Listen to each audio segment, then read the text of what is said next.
In the silence, some men find their greatest strength. These words echoed through Wyoming's Thunder Basin when a gang of ruthless bandits mistook Samuel Drake for an easy target, a deaf rancher living alone on coveted lands. They saw his inability to hear as weakness, but they didn't know they were challenging one of the most decorated military snipers in history, a man whose soundless world had made him legendary in the art of precision warfare. Before we jump back, and tell us where you're tuning in from, and if this story touches you, make sure you're subscribed, because tomorrow I've saved something extra special for you. On the outskirts of Thunder Basin, where the wind-swept prairies meet the jagged edges of the Rockies, Samuel Drake's story began to unfold in the spring of 2024. His hands, weathered from years of ranch work, moved with practiced precision as he checked the fencing along his property's eastern boundary. His eyes, sharp despite his advancing years, constantly scanned the horizon, a habit formed during 2 decades as a military sniper with confirmed shots that made him a whispered legend in special operations circles. The Martinez Cartel had been eyeing Thunder Basin for months, seeing its remote location and sparse law enforcement as perfect for their expanding operations. They'd bought or intimidated their way into controlling most of the strategic valley passages, but Drake's White Pine Ranch stood as an obstacle they couldn't bypass.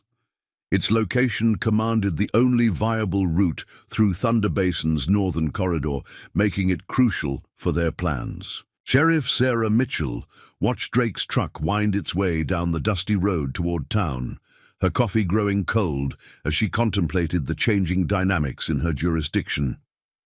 23 years in law enforcement had taught her to read the signs of coming trouble, and everything in her experience told her Thunder Basin was about to become a battlefield. The cartel's presence had grown bolder, their tactics more aggressive, but they hadn't counted on running into someone like Samuel Drake. Dr. James Chen, the town's only veterinarian, noticed the tension in Drake's shoulders as he brought in his prized quarter horse for routine care.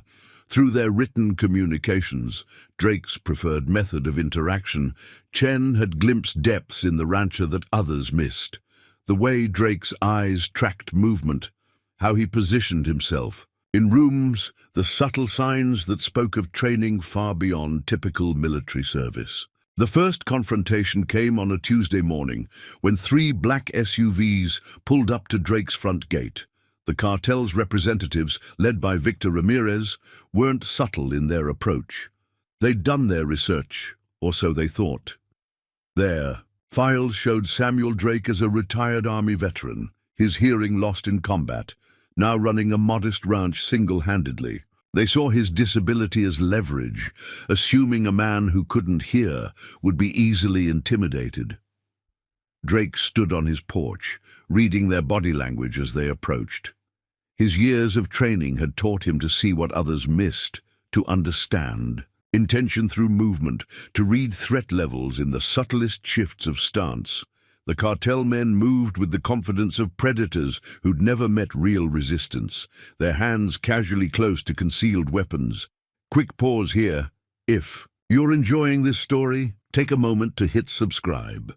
Tomorrow's episode reveals how Drake's unique abilities turned his supposed disability into his greatest weapon against those who underestimated him. Through sign language interpreted by a cartel member who knew the basics, Ramirez made their offer. It was generous by normal standards, 3 times the ranch's market value. When Drake declined with a simple shake of his head, Ramirez switched to threats, his gestures becoming more aggressive. What happened next would be discussed in Thunder Basin for years to come. In one fluid motion, Drake drew and fired his concealed handgun, placing a shot that split the distance between Ramirez's feet with surgical precision. The message was clear. This wasn't a random warning shot, but a deliberate demonstration of expertise. The cartel men froze, suddenly aware that the peaceful rancher before them moved with the calculated precision of someone intimately familiar with violence. Left-handed stance, modified weaver grip, competition-level trigger control, one of Ramirez's men whispered, his face pale. This isn't just some retired soldier. Drake's eyes met Ramirez's, and in that moment, the cartel lieutenant realized their mistake. They hadn't found an easy mark. They'd stumbled onto someone whose mastery of precision shooting had been honed in the soundless world he inhabited. Back in town, Sheriff Mitchell was already receiving reports of the confrontation. She'd made her own inquiries about Drake when he'd first bought the ranch 6 months ago. Most of his military records were classified, but what she'd found painted a picture of a man whose inability to hear had led him to develop extraordinary abilities in other areas. His shooting scores were classified above top secret. His missions, redacted to the point where entire years existed only as black lines in official documents. The Martinez Cartel was about to learn what special operations veterans already knew, that in the world of precision warfare, Samuel Drake's silence had made him uniquely lethal. In the coming days, Thunder Basin would become the staging ground for a conflict between a ruthless criminal organization and a man who had turned his soundless world into an advantage that made him one of the most effective snipers in military history. Thunder Basin's morning light painted long shadows across Main Street as Samuel Drake's weathered Ford pickup rolled into town. The weekly farmers' market was setting up, local vendors arranging their stalls with practiced efficiency. Drake's arrival drew subtle attention. His reputation had grown since the confrontation with Ramirez's men 3 days ago. Sheriff Sarah Mitchell stood outside the county courthouse, studying Drake's movements with professional interest. 23 years of law enforcement experience had taught her to read people, and everything about Drake spoke of careful precision. The way he scanned his surroundings without seeming to, how he maintained awareness of every entry and exit point, the measured pace that kept him ready for anything. This wasn't just situational awareness. This was advanced tactical training in action. "Morning, Mr. Drake," she signed, having taken basic ASL courses after his arrival. Her signing was rudimentary, but Drake appreciated the effort. He responded with a nod and graceful hand movements, his signing fluid and natural. "They'll be back," he signed, with more men this time. Inside Chen's veterinary clinic, Dr. James Chen was examining Drake's quarter horse, Storm, while considering the changing dynamics in Thunder Basin. The horse, like its owner, showed signs of exceptional training. "Military mount," Chen wrote on his notepad, showing it to Drake. A slight smile crossed Drake's weathered features as he nodded. The tension in Thunder Basin had been building since the Martinez Cartel began moving into the region 6 months ago. They'd started quietly, buying properties through shell companies, establishing seemingly legitimate businesses. But locals had noticed changes: increased traffic on back roads, strangers in expensive vehicles conducting surveillance, property values suddenly skyrocketing as mysterious buyers made offers too good to refuse. Margaret Wilson, owner of the local diner and unofficial keeper of town gossip, watched Drake through her window as he spoke with Sheriff Mitchell. "You know," she told Chen as he stopped in for coffee, "my late husband served in Afghanistan. Said the best snipers he ever met were the ones you'd never suspect. Said they had this stillness about them, like mountain lakes before a storm."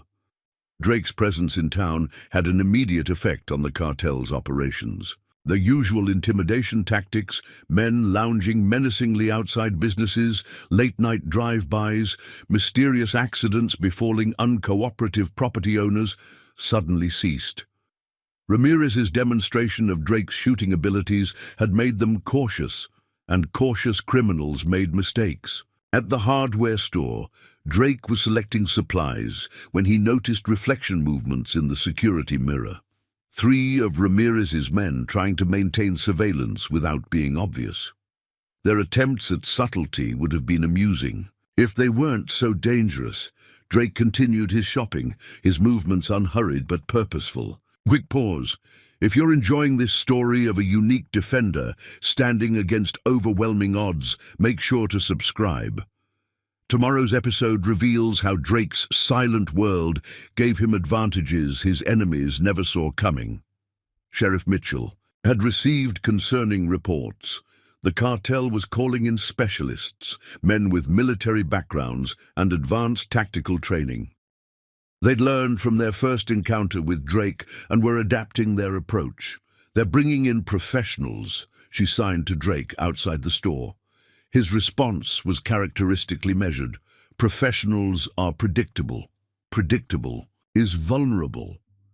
The town's dynamics were shifting. Where people had once hurried past cartel-connected businesses with lowered eyes, they now walked with more confidence. Drake's stand against Ramirez had shown them something they'd forgotten, that one person willing to resist could change everything.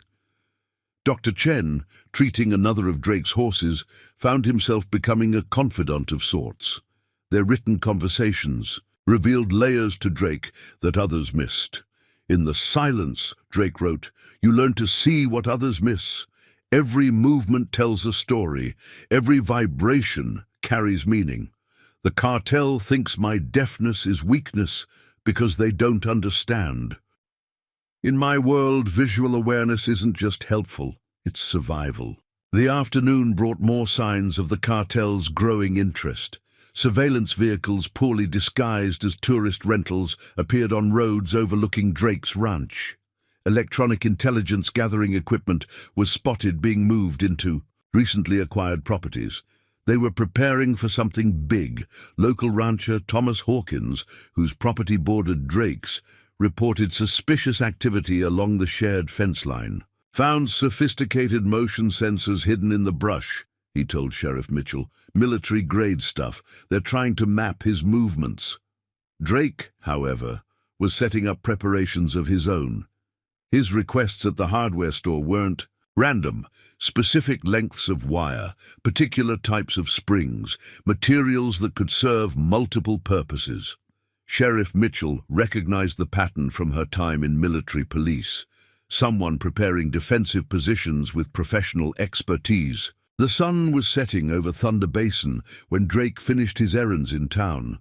As his truck wound its way back toward White Pine Ranch, the evening light caught something in the back, rolls of wire, posts, and materials that looked ordinary to most observers, but spoke volumes to those who knew what to look for. In town, Sheriff Mitchell was making calls to state law enforcement contacts. The responses were troubling. The Martinez Cartel had been escalating operations across 3 states, using increasingly sophisticated tactics. Thunder Basin wasn't just a random target, it was part of a larger strategy. Dr. Chen, closing his clinic for the day, watched Drake's truck disappear into the gathering dusk. The veterinarian had treated enough working animals to recognize when one was being prepared for serious work. Drake's horses were being conditioned for something beyond regular ranch operations, their training suggesting roles in surveillance and tactical movement. The quiet of Thunder Basin held a new tension that evening. The cartel's visible presence had diminished, but locals knew this wasn't retreat, it was preparation. They were about to learn what military operators already knew, sometimes the deadliest. Predators are the ones you never hear coming, and Samuel Drake's silent world had made him a master of unseen warfare. Preparing and narrating this story took us a lot of time, so if you are enjoying it, subscribe to our channel. It means a lot to us. Now back to the story. The Martinez Cartel made their first serious move against White Pine Ranch on a moonless Thursday night. Their tactical team, comprised of former military contractors, approached Drake's property using advanced night vision equipment and thermal imaging. They moved with professional precision, maintaining proper intervals and using hand signals to coordinate their advance. Their objective was simple: plant surveillance devices and demonstrate that Drake's property wasn't as secure as he thought. What they didn't realize was that Drake's silence had given him an unprecedented advantage in night operations. Where others relied on whispered communications and radio chatter, He had developed a perfect system of solo operation. In the darkness, he was already moving, his familiarity with the terrain allowing him to navigate without any light. The first sign that something was wrong came when the tactical team's night vision equipment suddenly flared brilliant white, temporarily blinding them. Drake had positioned infrared strobes specifically for this purpose. Sheriff Sarah Mitchell was working late at her office when the first report came in. A local resident had noticed unusual vehicle movements along the back roads leading to White Pine Ranch. "Keep monitoring," she instructed her deputy, "but maintain distance. Drake knows they're coming." Her confidence wasn't unfounded. Earlier that day, Drake had left her a detailed note outlining exactly what he expected the cartel to try. The tactical team's leader, a man known only as Cruz, realized too late that they'd walked into a prepared kill zone. Strategic placement of thermal devices had rendered their sophisticated imaging equipment worse than useless, creating false signatures that masked Drake's true position. The first shot came from an unexpected angle, striking the ground precisely, 6 inches from Cruz's left boot. The message was clear. This wasn't a warning shot from a nervous rancher. This was a demonstration from a master marksman. Quick pause. If you're captivated by this story of silent precision against overwhelming odds, hit subscribe. Tomorrow's episode reveals how Drake turns his opponent's advanced technology against them in ways they never expected. Dr. Chen, unable to sleep, heard the distant crack of the rifle shot. Having served as a combat medic before becoming a veterinarian, he recognized the signature sound of a precision weapon. "Single shot, no follow-up," he noted in his journal. "Not shooting to kill, sending a message." The message was received. 3 more precise shots disabled the tactical team's most expensive surveillance equipment without causing any injuries. In town, the late-night staff at Margaret's Diner watched as several black SUVs sped through Main Street, heading away from Drake's ranch. Their departure was hastier than their arrival had been, and their previously pristine vehicles now showed signs of rough cross-country travel. "They look spooked," Margaret observed to her night cook, "like they've seen a ghost." The next morning, Sheriff Mitchell surveyed the evidence of the night's activities with professional interest. Drake had left minimal traces of his movements, but the cartel team's hasty retreat had torn up sections of ground, revealing dropped equipment that proved their sophisticated level of preparation. "They brought military-grade gear," her deputy noted. "Night vision, thermal, even sound sensors." Mitchell smiled slightly. "All useless against someone who fights in silence." Drake spent the morning calmly tending to his horses, his routine unchanged despite the night's events. Through the high-powered scope of his rifle, he had seen the fear in Cruz's eyes when that first shot landed, the realization that they weren't dealing with an ordinary rancher, but someone who had turned his soundless world into a tactical advantage that negated their technological superiority. Ramirez received the tactical team's report with growing concern. Cruz, a man with extensive special operations experience, was visibly shaken as he described how Drake had systematically destroyed their advantage. "He doesn't just shoot well," Cruz explained. "He thinks 10 steps ahead. Every move we made, he'd prepared for it.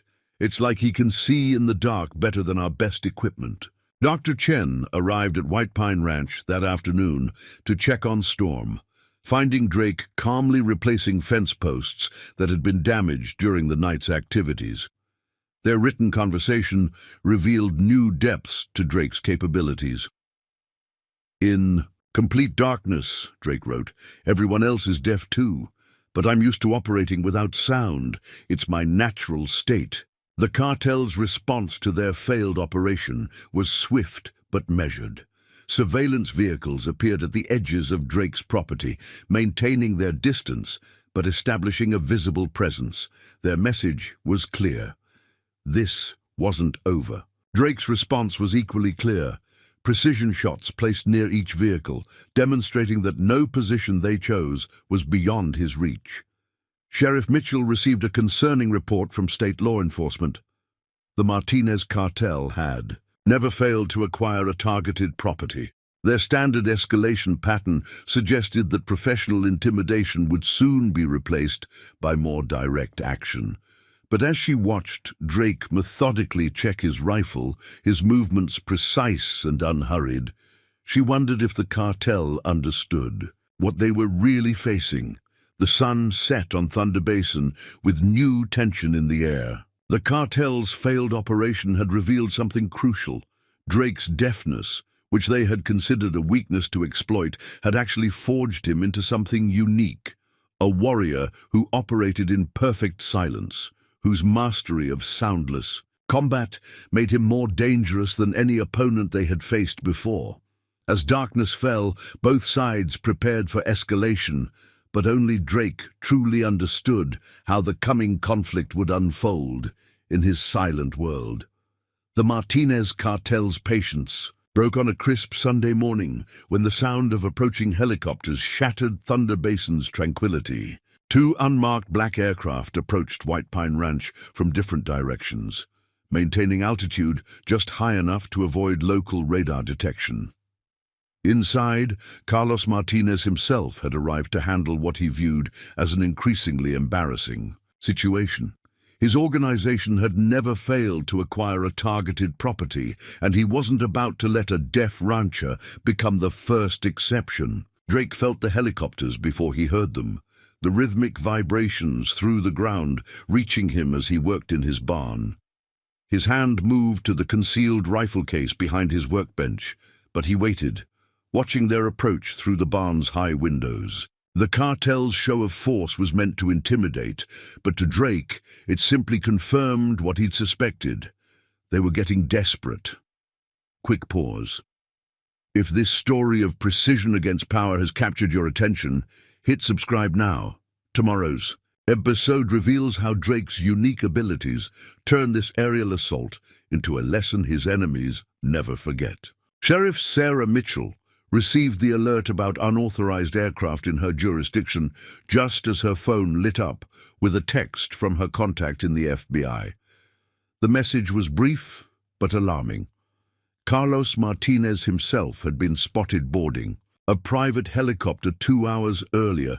"This is about to get complicated," she muttered, reaching for her tactical vest. The helicopters touched down in the open field east of Drake's main house, their rotors kicking up clouds of dust that drifted across the property. 8 men emerged from each aircraft, moving with military precision into formation around Carlos Martinez. Their equipment and movement patterns marked them as professional security contractors, likely former special operations personnel. Martinez himself cut an imposing figure in his tailored suit, seemingly unbothered by the dust as he strode toward Drake's house. Dr. Chen, making his weekly rounds at a nearby ranch, witnessed the helicopter's arrival. He immediately recognized the tactical deployment pattern. These weren't just security forces, they were an extraction team, the kind used to forcibly remove obstacles to cartel operations. His hands shook slightly as he sent a coded text to Sheriff Mitchell using a system they'd developed for monitoring cartel activities. Drake emerged from his barn with deliberate calm, his stance relaxed, but prepared. Years of operating in silence had taught him to read intention in movement, and the cartel team's body language told him everything he needed to know. They were arranged in a standard protective formation, but their positioning had a fatal flaw. They were all focused on watching him, leaving their flanks exposed to pre-positioned countermeasures. Martinez raised his hand, and one of his men stepped forward with a tablet, displaying a prepared message in large text.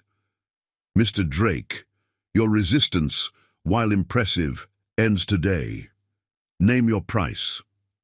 Drake's response came not in words or signs, but in a demonstration of why he had earned legendary status among military snipers. In one fluid motion, he drew a concealed handgun and fired a single shot that split the space between Martinez's feet. the bullet striking precisely where he intended. The reaction was instant.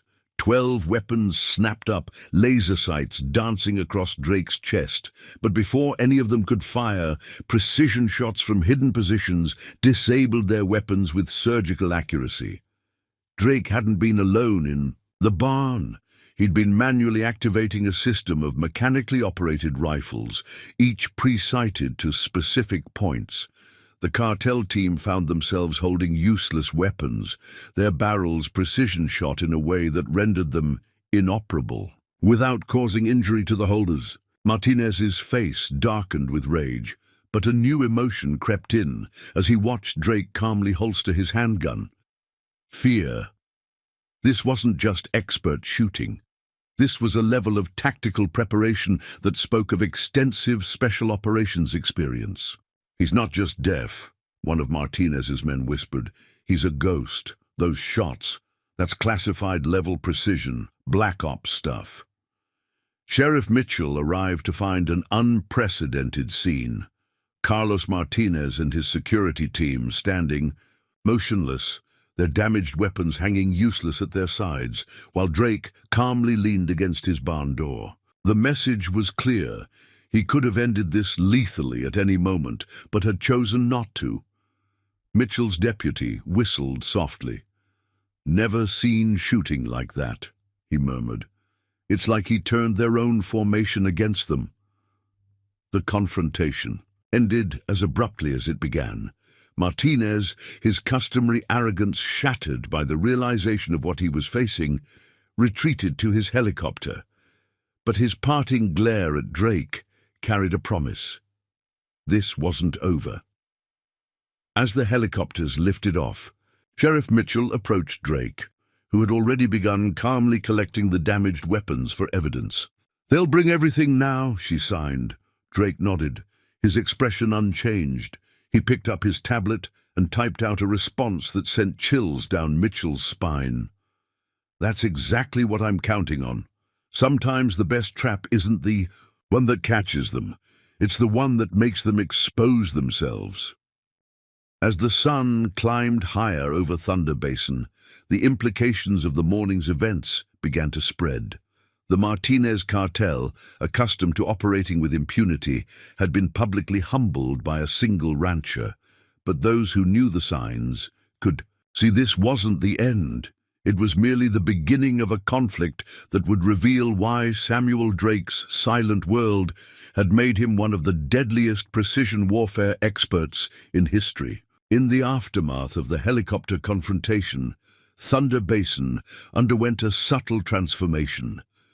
Samuel Drake spent the following days making preparations that most observers would miss, but held profound significance to those who understood tactical operations. His methodical movements across White Pine Ranch carried purpose beyond simple ranch work. Each action part of a larger strategy developed through years of specialized military experience. The morning light found Drake meeting with Thomas Hawkins, whose adjacent ranch provided crucial tactical advantages. Through written notes and sign language interpreted by Dr. Chen, they discussed what appeared to be routine ranch matters. However, Sheriff Mitchell, observing from her patrol vehicle, recognized the true nature of their conversation. They weren't just talking about property lines, they were establishing defensive positions and observation posts. Quick pause. If you're intrigued by how a master tactician prepares for inevitable conflict, make sure to subscribe. Tomorrow's episode reveals how Drake's silent world gives him unprecedented advantages in the art of strategic preparation. Dr. Chen's veterinary duties brought him to White Pine Ranch daily now, officially to monitor Drake's horses, but actually serving as a crucial communication link between Drake and the community. His medical background proved invaluable as Drake implemented sophisticated tactical preparations. "These positions you're establishing," Chen wrote in his notebook, showing it to Drake. "They're medical evacuation points too, aren't they?" Drake's slight nod confirmed what Chen had suspected. He wasn't just preparing for defense, he was preparing for every contingency. The Martinez Cartel's response to their humiliation was calculated and methodical. Satellite imagery showed increased activity at their suspected operation centers across 3 states. Financial records tracked by FBI analysts revealed substantial transfers to accounts associated with private military contractors. They were marshalling resources on a scale that suggested something far beyond a simple property dispute. Sheriff Mitchell received troubling intelligence from her state law enforcement contacts. The cartel wasn't just bringing in more men. They were acquiring sophisticated military-grade equipment. Thermal imaging systems, electronic warfare devices, and communication intercept technology were being moved through shadow companies. But what worried Mitchell most was the pattern she recognized from her military police days. This was preparation for a siege. Drake's preparations reflected his unique approach to warfare, developed through years of operating in silence, where others relied on electronic surveillance and communication networks. He created mechanical systems that functioned without power or sound. His property became laced with trip lines that triggered purely mechanical alerts, pressure plates that activated visual signals, and carefully designed fields of fire that needed no verbal coordination. At the local hardware store, Drake's Supply, requests told a story to those who knew how to read it. Specific lengths of wire, particular gauges of springs, materials that could serve multiple functions, each purchase part of a larger design. The store's owner, Jack Reynolds, a veteran himself, recognized the pattern. He's not just setting up defenses, Reynolds told Sheriff Mitchell. He's creating a synchronized system, every part working together without need for communication. Margaret Wilson's diner became an unofficial observation post, its strategic location offering clear views of cartel movements through town. Regular customers, many of them ranchers and business owners who'd faced cartel pressure, began coordinating their schedules to maintain constant presence. They'd learned from Drake that resistance didn't always require confrontation. Sometimes just watching and reporting could change the balance of power. The cartel's surveillance teams, maintaining their distance after the helicopter incident, observed Drake's apparent routine with growing frustration. They recorded his daily movements, noted his patterns, but couldn't shake the feeling that they were seeing exactly what he wanted them to see. Their reports to Martinez carried a common theme. Drake's actions suggested layers of preparation beyond what was visible. Dr. Chen, treating a minor cut on Drake's hand, noticed the calluses that told their own story. "These aren't just from ranch work," he wrote. Drake's response was characteristically precise. 20 years of precision rifle work changes your hands, makes them remember things they'll never forget. The veterinarian understood. Drake's entire body was a weapon honed by his silent world. As evening approached, Sheriff Mitchell conducted her final patrol past White Pine Ranch. She observed Drake testing what appeared to be simple fence repairs, but recognized the true purpose. He was checking lines of sight, confirming ranges, ensuring every angle was covered. Her military police training helped her appreciate the sophistication of his preparations. This wasn't just defensive positioning. This was the work of someone who had turned tactical planning into an art form. The sun set over Thunder Basin, casting long shadows that seemed to emphasize the strategic significance of Drake's property. His preparations, invisible to casual observers but clear to trained eyes, had transformed White Pine Ranch into something the cartel's military contractors would soon come to fear, a battlefield where their advanced technology and communications would mean nothing against a man who had mastered the art of silent warfare. In town, Dr. Chen made notes in his private journal, documenting what he'd observed. Drake's deafness isn't just a condition, he wrote. It's become his greatest tactical advantage. In his silent world, he's developed ways of fighting that others can't comprehend. The cartel thinks they're preparing to assault a disabled rancher's property. What they're actually doing is walking into a trap designed by someone who has turned silence into a weapon. The Martinez Cartel launched their first coordinated assault on White Pine Ranch during a moonless night in early spring. Their operation combined sophisticated technology with overwhelming force. 3 tactical teams approaching from different directions, supported by electronic warfare equipment designed to disable communications and surveillance systems. They moved with the confidence of professionals who had conducted similar operations worldwide, their night vision equipment providing clear views of terrain that should have been shrouded in darkness. Samuel Drake had anticipated this moment with the patience of a man who had spent decades perfecting his craft. In his soundless world, he had already registered the vibrations of their vehicles through the ground, felt the subtle changes in air pressure as they established positions around his property, where they relied on radio communication and electronic coordination. He operated in a realm of pure instinct and preparation, every response planned long before they made their first move. Quick pause.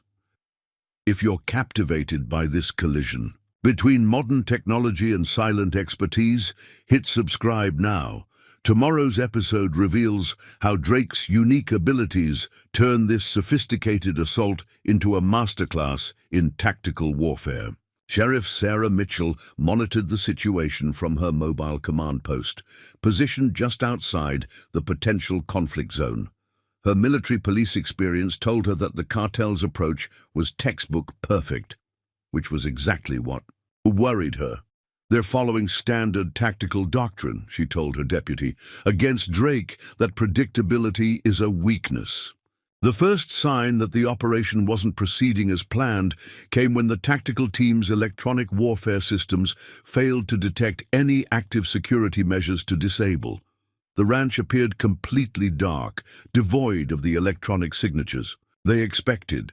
This absence should have warned them, but their confidence in superior technology and numbers pushed them forward into Drake's prepared response. Dr. Chen, stationed at his clinic on high alert, received a text from Sheriff Mitchell. "It's starting." He began preparing his medical supplies, knowing that while Drake's methods were precise, the cartel's desperation made casualties inevitable. His combat medic training told him this night would test everyone's preparations. The cartel's first team breached what they thought was Drake's outer security perimeter, moving in perfect formation through the darkness. Their night vision equipment showed clear paths forward, making them confident in their approach. This confidence lasted exactly 3 minutes before Drake's preparations revealed themselves. Hidden infrared strobes, triggered by their movement, activated in synchronized patterns that turned their advanced visual equipment into a liability, creating momentary blindness that disrupted their careful coordination. The second team, attempting to establish a flanking position, encountered Drake's mechanical alert system. Simple but ingenious pressure plates and tripwires triggered cascading responses that had been carefully calibrated to their likely approach routes. Each trigger revealed another aspect of Drake's defensive design, herding them into predetermined zones where their tactical advantages became vulnerabilities. Martinez, monitoring the operation from a command vehicle outside the property, received increasingly frustrated reports from his team leaders. Their sophisticated equipment, which had cost millions to acquire, proved worse than useless against Drake's low-tech but precisely engineered countermeasures. Every attempt to regain tactical advantage led them deeper into his prepared response. The third team, comprised of their most experienced operators, attempted to adapt to Drake's defensive system. They switched off their night vision equipment, relying instead on basic tactical movement. This decision brought them closest to understanding why Drake was considered legendary in certain military circles. In the pure darkness, where everyone was essentially deaf, they were entering his natural element. Drake moved through his property like a ghost, his familiarity with the terrain allowing him to navigate without any technological assistance. Where the cartel's teams coordinated through radio communications and hand signals, he operated in perfect silence, every movement part of a predetermined response to their predictable tactics. His first shots, precisely placed to disable rather than kill, demonstrated a level of accuracy that seemed impossible in such conditions. Sheriff Mitchell's radio crackled with reports from her perimeter teams. The cartel's operators, professionals, who had conducted similar operations globally, were being systematically dismantled by defenses they couldn't electronic detect and an opponent they couldn't track. Their night vision equipment, thermal imaging systems, and communication gear, all rendered obsolete by a man who had turned his silence into tactical superiority. In town, Margaret Wilson's diner remained open, serving as an unofficial information hub. Local ranchers and townspeople gathered, sharing observations of vehicle movements and cartel activities. They had learned from Drake that resistance required more than just courage. It required coordination and patience. The operation's collapse accelerated as Drake's defensive system revealed its full sophistication. Each team found itself isolated, their equipment compromised, facing an opponent who seemed to anticipate every move. Their training emphasized communication and coordination, but in the darkness of White Pine Ranch, these fundamental tactics became predictable weaknesses that Drake exploited with surgical precision. Martinez, watching his carefully planned assault dissolve into chaos, received the report he had most feared. "We can't track him, no thermal signature, no movement pattern, nothing. He's operating completely outside our detection capabilities." The realization struck him. They hadn't just failed to breach Drake's defenses, they had walked into a demonstration of why his silent world made him uniquely lethal in precisely these conditions. The aftermath of the cartel's failed assault transformed Thunder Basin in unexpected ways. What began as one man's stand evolved into a community's awakening. Samuel Drake's expertise wasn't just in combat. His true mastery lay in teaching others to recognize their own strength. Through carefully coordinated efforts, he began sharing his knowledge with key community members, not in combat techniques, but in the art of organized resistance. Sheriff Sarah Mitchell noticed the change first in how information moved through the town. Where people had once hurried past with downcast eyes, they now moved with purpose, observing and reporting cartel activities through a sophisticated network of civilian observers. Drake had taught them that in his silent world, visual awareness wasn't just a skill, it was a fundamental shift in how one perceived threats and opportunities. Quick pause. If you're fascinated by how one man's unique perspective can transform an entire community, hit subscribe now. Tomorrow's episode reveals how Drake's methods of silent resistance spread through Thunder Basin, creating something the cartel never expected to face. Dr. Chen's veterinary clinic became an unofficial coordination center, its legitimate business, providing cover for the growing resistance network. His medical background proved invaluable as he helped implement Drake's systematic approach to community defense. In medicine, he wrote to Drake during one of their daily consultations, "We learned to see patterns. What you're teaching us isn't just about watching, it's about understanding what we see." Thomas Hawkins organized the ranchers, implementing Drake's methodical approach to territory monitoring. Each property became a node in a larger network, using simple but effective methods of communication that didn't rely on vulnerable electronic systems. The ranchers learned that their daily routines, slightly modified, could provide perfect cover for surveillance and intelligence gathering. Margaret Wilson's diner evolved into something more than just an information hub. Under Drake's guidance, the staff learned to recognize patterns in customer behavior that indicated cartel surveillance. They developed a system of innocent-seeming signals that could warn others of potential threats. Even the placement of coffee cups and arrangement of menus became part of their silent communication network. The Martinez Cartel, recovering from their tactical failure, found themselves facing a new kind of resistance. Their usual methods of intimidation faltered against a population that had learned Drake's fundamental lesson. True strength often lies in patience and observation rather than direct confrontation. Every attempt to establish surveillance was met with counter-surveillance. Every move they made was observed, documented, and communicated through networks they couldn't detect or disrupt.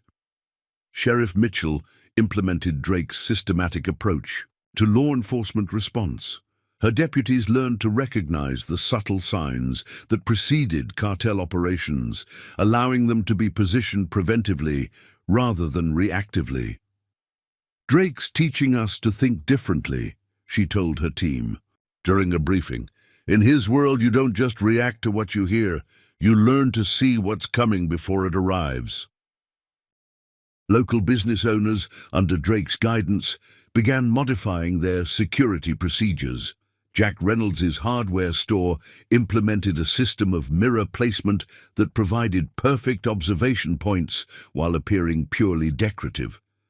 The local gas station's attendants learned to track vehicle patterns, noting suspicious activities through methods that seemed like ordinary customer service. Drake's training sessions, conducted through a combination of sign language and written instruction, emphasized the power of coordinated observation. He taught them that in his silent world, survival depended on understanding that every movement carried meaning, every pattern told a story. The community learned to read these stories in the daily life of their town. The cartel's frustration mounted as their operations became increasingly difficult to execute. Their surveillance teams reported a strange phenomenon. Everyday citizens, seemingly going about their normal routines, yet somehow always positioned to observe cartel movements. Their intimidation tactics, once so effective, now faced a population that understood the power of unified, silent resistance. Dr. Chen documented the transformation in his private journal. "Drake's methods are changing more than just our security," he wrote. "He's teaching us that his way of perceiving the world, this constant visual awareness, this understanding of movement and pattern, isn't just for defense. It's making us stronger as a community." Martinez received reports from his lieutenants that painted a troubling picture.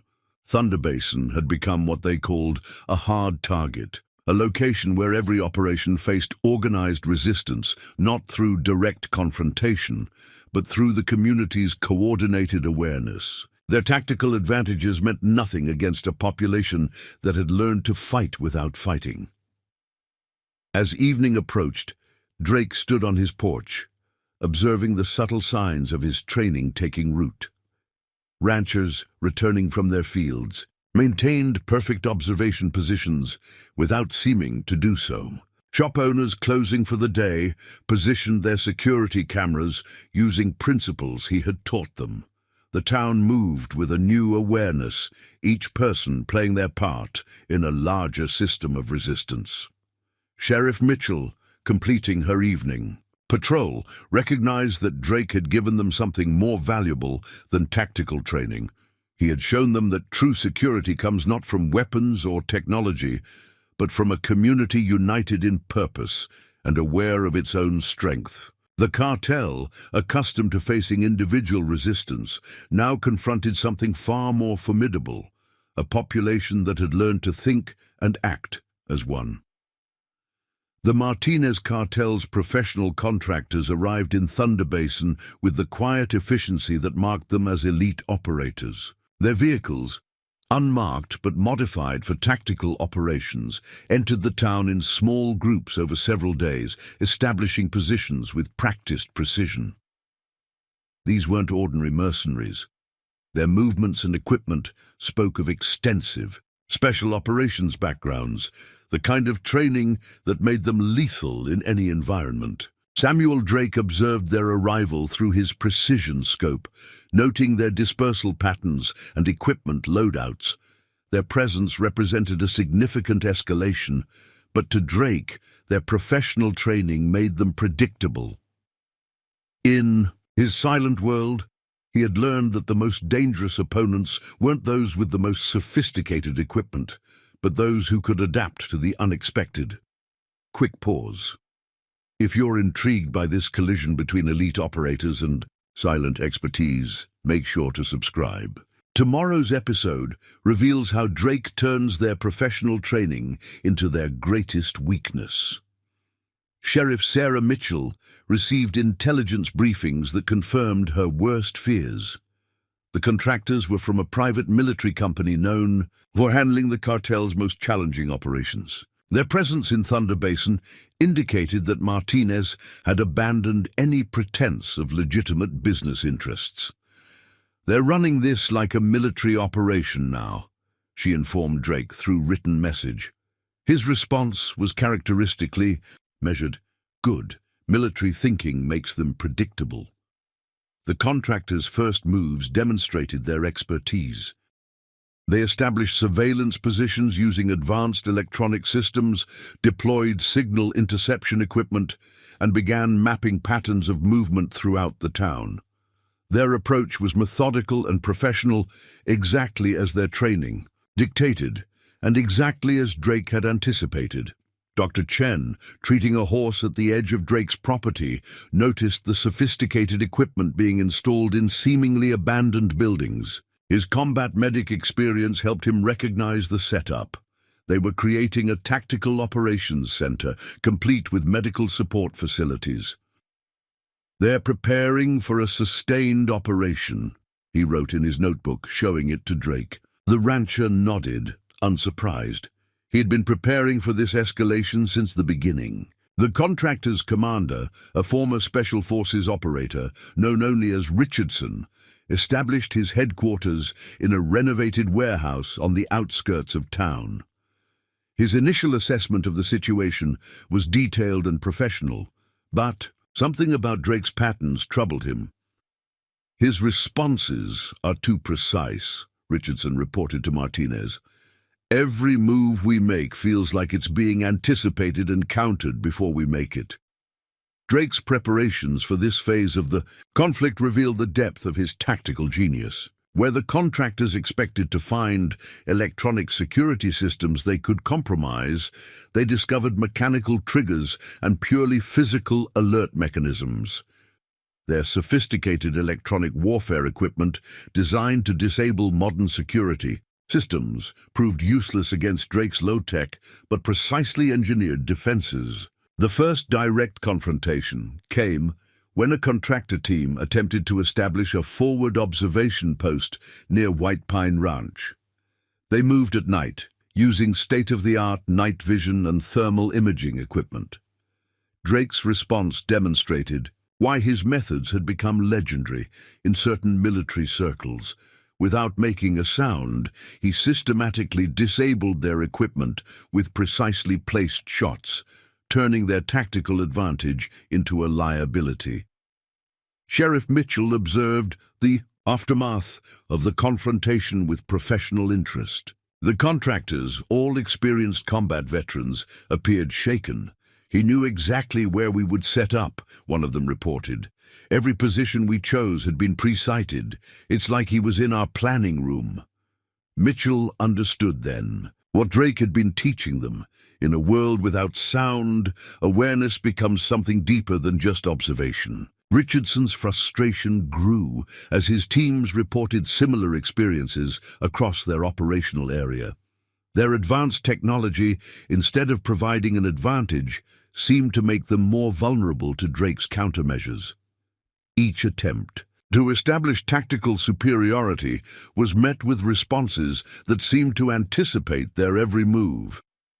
"He's not just reacting," Richardson realized. "He's choreographing our entire operation." The contractor's presence affected Thunder Basin in unexpected ways. Local residents, trained in Drake's methods of silent observation, provided detailed intelligence on contractor movements without appearing to do so. The community's resistance network, operating without electronic communications, proved impossible for the contractors to track or infiltrate. As evening approached, Drake made his own preparations for the coming escalation. His years of operating in silence had taught him that professional operators, for all their training and equipment, often missed the simplest countermeasures. Their reliance on technology and standard tactical doctrine made them vulnerable to someone who had learned to fight beyond conventional limitations. The sun set on Thunder Basin with new tension in the air. The contractors' arrival had changed the nature of the conflict, raising it to a level of professional military operation. But in doing so, they had played directly into Drake's strength, his ability to turn conventional tactical thinking against itself. As darkness fell, both sides prepared for what was to come, but only Drake truly understood how his silent world would transform this battlefield into something the contractors had never encountered before. The truth about Thunder Basin's strategic importance emerged through an unexpected discovery. During a routine patrol, Sheriff Sarah Mitchell intercepted encrypted communications that revealed the Martinez Cartel's interest in the region extended far beyond mere territory acquisition. The transmissions, caught by equipment Drake had provided, exposed a sophisticated operation involving international weapons trafficking, utilizing the basin's complex network of rarely monitored access routes. Drake had anticipated this revelation. His selection of White Pine Ranch hadn't been random. Its position commanded the only viable corridor through the northern section of Thunder Basin, a route essential for moving significant cargo undetected. Through written communication with Sheriff Mitchell, he revealed that his presence in Thunder Basin was equally calculated.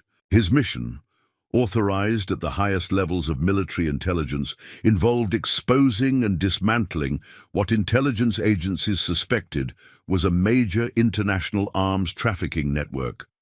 Quick pause. If you're captivated by this revelation of deeper conspiracies, hit subscribe now.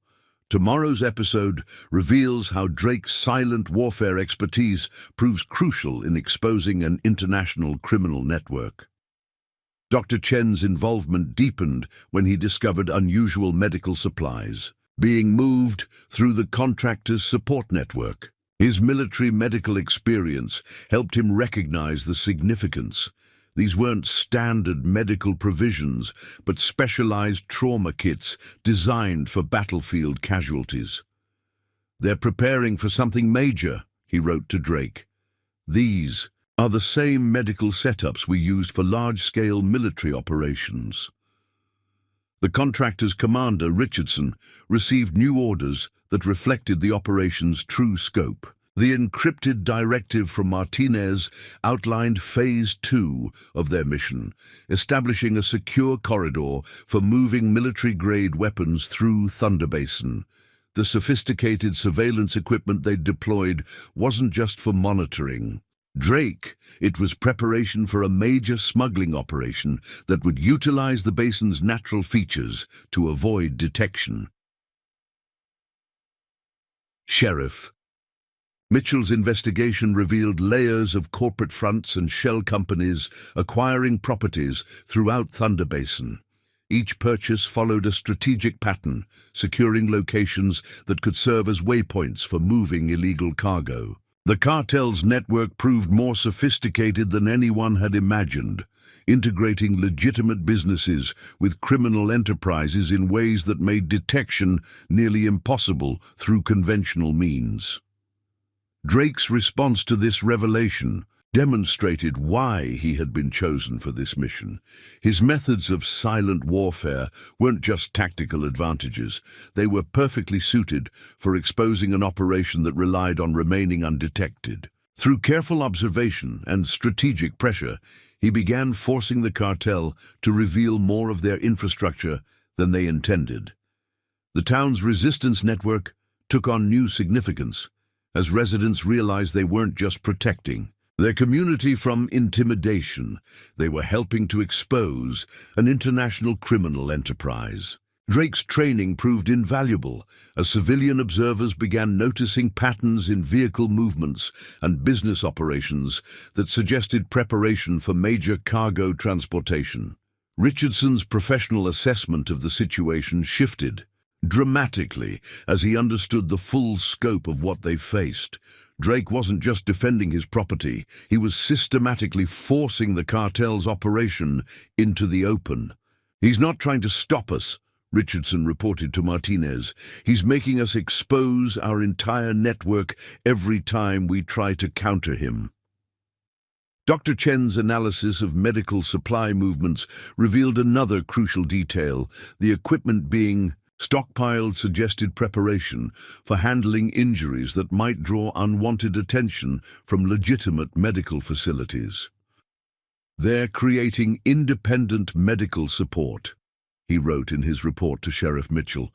"Complete trauma care capabilities. Without official oversight, the cartel's sophisticated operation had chosen Thunder Basin for specific reasons. The region's limited law enforcement presence, complex terrain, and strategic location near state borders made it ideal for moving sensitive cargo. What they hadn't counted on was facing someone whose unique capabilities made him perfectly suited to expose exactly this type of hidden infrastructure. As evening approached, Drake reviewed satellite imagery provided through secure channels, analyzing patterns of cartel vehicle movements throughout the region. His ability to perceive patterns without relying on sound had made him exceptionally skilled at detecting subtle signs of hidden operations. Each contractor deployment, each supply movement revealed another piece of the cartel's extensive network.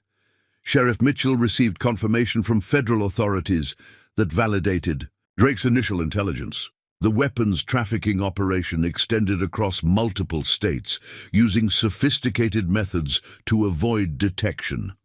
Thunder Basin represented a crucial link in their distribution chain, making Drake's position at White Pine Ranch a strategic checkpoint that could compromise their entire operation. The sun set on Thunder Basin with new understanding of the stakes involved.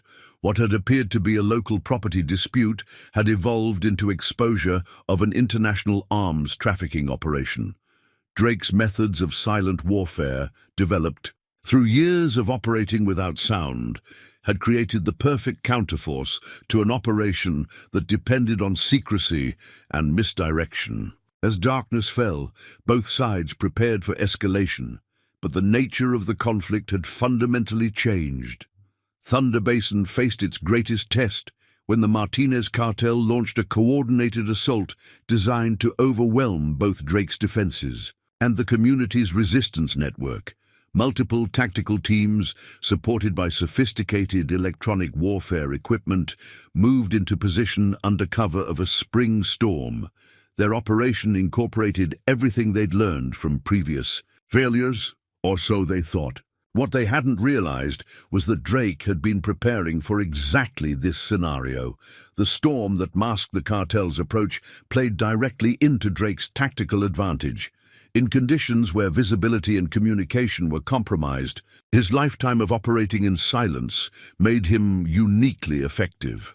As thunder rolled across the basin, Drake felt the vibrations of approaching vehicles through his boots, his other senses having long ago adapted to compensate for his deafness. Quick pause. If you're invested in this story of silent warfare against overwhelming odds, hit subscribe now.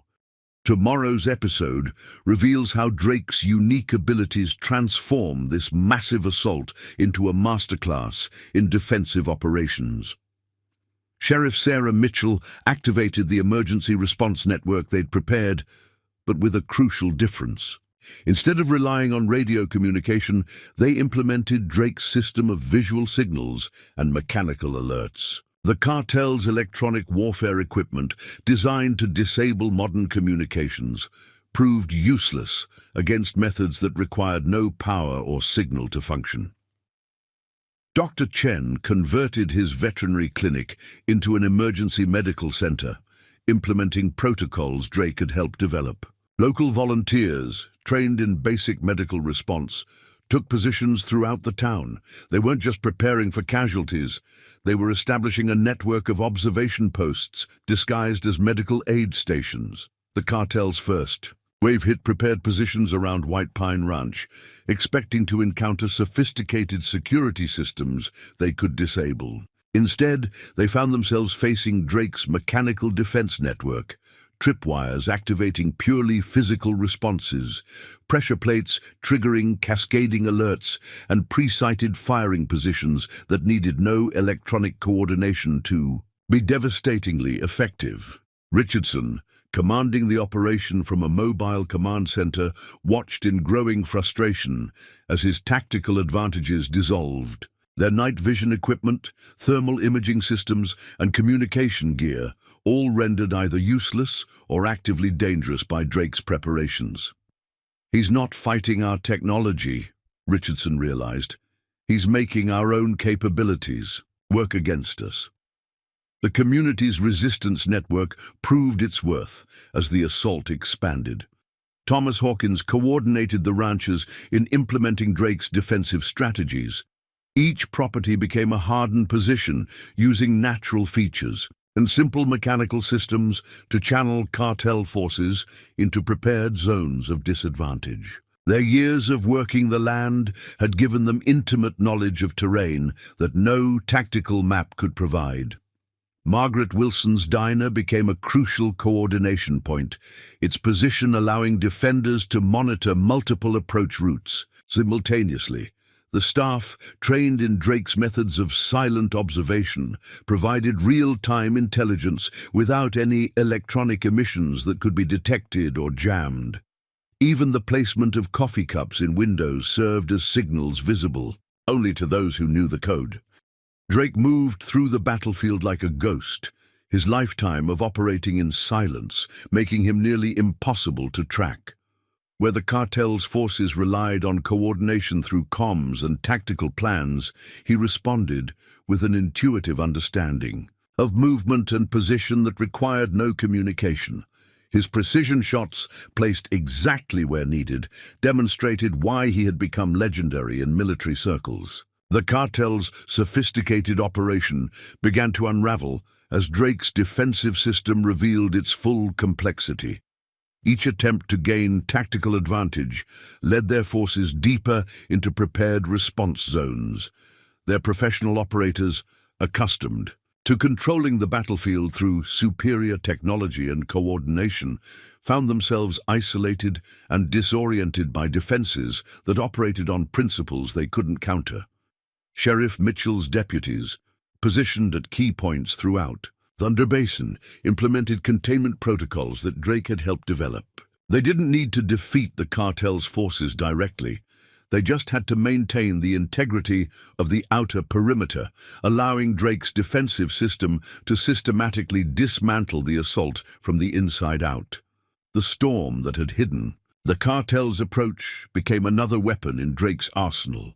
Each lightning flash illuminated the battlefield in ways their night vision equipment couldn't handle, while the thunder masked the mechanical triggers of his alert system.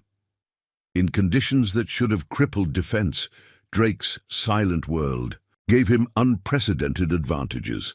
As the operation collapsed, Richardson faced a commander's nightmare. His forces were not just being defeated, they were being systematically exposed. Every move they made revealed more of their capabilities and methods, while Drake's defensive strategy remained invisible and untraceable. The professional operators found themselves facing an opponent who had turned their own expertise into a vulnerability. The community's unified resistance proved decisive. Ordinary citizens, trained in Drake's methods, maintained perfect observation coverage without appearing to do so. The cartel's forces, expecting to face uncoordinated civilian response, instead encountered a population that had learned to think and act as one cohesive defensive unit. Thunder Basin emerged from the assault transformed. Drake's methods had proven that against even the most sophisticated opponents, a community united in purpose and trained in silent resistance could prevail. The cartel's attempt to overwhelm them with superior force had instead demonstrated why Drake's approach to warfare, born of necessity in his soundless world, represented a revolution in defensive tactics. The Martinez Cartel's response to their tactical failure came in the form of black SUVs rolling into Thunder Basin at dawn. These weren't ordinary contractors or cartel enforcers. These were corporate operators, men in expensive suits whose presence marked a significant escalation in the conflict. Their arrival coincided with the first hints of what was really moving through the cartel's smuggling network, prototype weapons that shouldn't exist outside classified military programs. Drake observed their arrival through his precision scope, noting details that others might miss. These men moved differently from previous opponents, their casual stance masking trained reactions, their seemingly random positioning creating perfect coverage zones. These were people who had turned violence into a business model, who handled international arms deals with the same ease as corporate mergers. Quick pause. If you're intrigued by this collision between corporate power and silent warfare, hit subscribe now. Tomorrow's episode reveals how Drake's unique abilities prove crucial in exposing a weapons trafficking operation that threatens global security. Sheriff Sarah Mitchell received an urgent communication from her FBI contact. The weapons moving through Thunder Basin weren't just black market military surplus. They were advanced prototypes, stolen from classified research facilities and destined for conflict zones where their use couldn't be traced. The corporate operator's presence confirmed the operation's true scope. This wasn't just smuggling, it was international arms trafficking at the highest level. Dr. Chen's military medical experience helped him recognize the significance of new equipment being moved into the cartel's facilities. "These aren't standard medical supplies," he wrote to Drake. "These are trauma kits designed for testing experimental weapons. The kind that leave injuries that can't be traced to known weapon types." Drake's response was characteristically precise. "Now we know what they're really moving through here." The corporate operators established their command center in the renovated Pacific Heights Hotel, transforming the luxury property into a sophisticated operations base. Their leader, Marcus Blackwood, had an impressive resume that included positions in private military companies and defense contractors. His presence in Thunder Basin indicated that powerful interests were protecting the cartel's weapons pipeline. Drake's intelligence network confirmed what he had suspected. Thunder Basin's strategic location made it perfect for testing prototype weapons before shipping them to international buyers. The region's isolation and complex terrain provided ideal conditions for conducting demonstrations that wouldn't attract attention. What the cartel hadn't counted on was facing someone whose silent world had made him uniquely suited to exposing their operation. Richardson, now working under Blackwood's command, watched the corporate operators deploy with professional appreciation. Their equipment was beyond cutting edge. Prototype surveillance systems, advanced electronic warfare platforms, and communication gear that didn't officially exist. But something about their confidence troubled him. They were too sure of their technological superiority, too dismissive of the opponent who had already dismantled their previous operations. The first demonstration of their capabilities came when they deployed autonomous surveillance drones, equipped with experimental sensor packages. The devices were designed to create a perfect electronic picture of the battlefield, leaving no angle uncovered. Drake's response demonstrated why his methods had become legendary. Without firing a shot, his mechanical countermeasures created false signatures that rendered the entire drone network worse than useless. Sheriff Mitchell, coordinating with federal authorities, began understanding the true implications of what they faced. The weapons being moved through Thunder Basin weren't just valuable. They represented technologies that could reshape modern warfare. Each prototype that passed through the cartel's network ended up in conflict zones where their effects couldn't be traced back to their origins. Blackwood's first direct message to Drake came through official channels carried by attorneys, representing legitimate defense contractors. The offer was substantial, enough money to live luxuriously anywhere in the world, in exchange for silence and cooperation. Drake's response, delivered through Sheriff Mitchell, was simple. Some things aren't for sale. The corporate operators' presence changed the nature of the conflict. These weren't cartel enforcers who could be scared away, or contractors who could be outlasted. These were men who toppled governments through paperwork, who made problems disappear with perfect deniability. Their arrival meant that powerful interests were watching Thunder Basin, interests that couldn't afford to have their weapons trafficking exposed. As evening approached, Drake reviewed satellite imagery provided through his military contacts, analyzing patterns that others might miss. The corporate operators' deployment wasn't just about securing Thunder Basin. They were preparing the region for a major weapons demonstration, one that would attract buyers from across the global arms market. Their sophisticated security measures weren't just about stopping him. They were about ensuring their demonstration would proceed without interference. Thunder Basin's resistance network adapted to this new threat, implementing protocols Drake had developed specifically for corporate opposition, where cartel enforcers used intimidation and contractors used military tactics. Corporate operators worked through layers of legitimate business and legal pressure. The community's response had to be equally sophisticated, documenting everything while maintaining perfect deniability. The sun set on Thunder Basin with new tension in the air. The arrival of corporate operators and the revelation of prototype weapons had raised the stakes beyond a local conflict.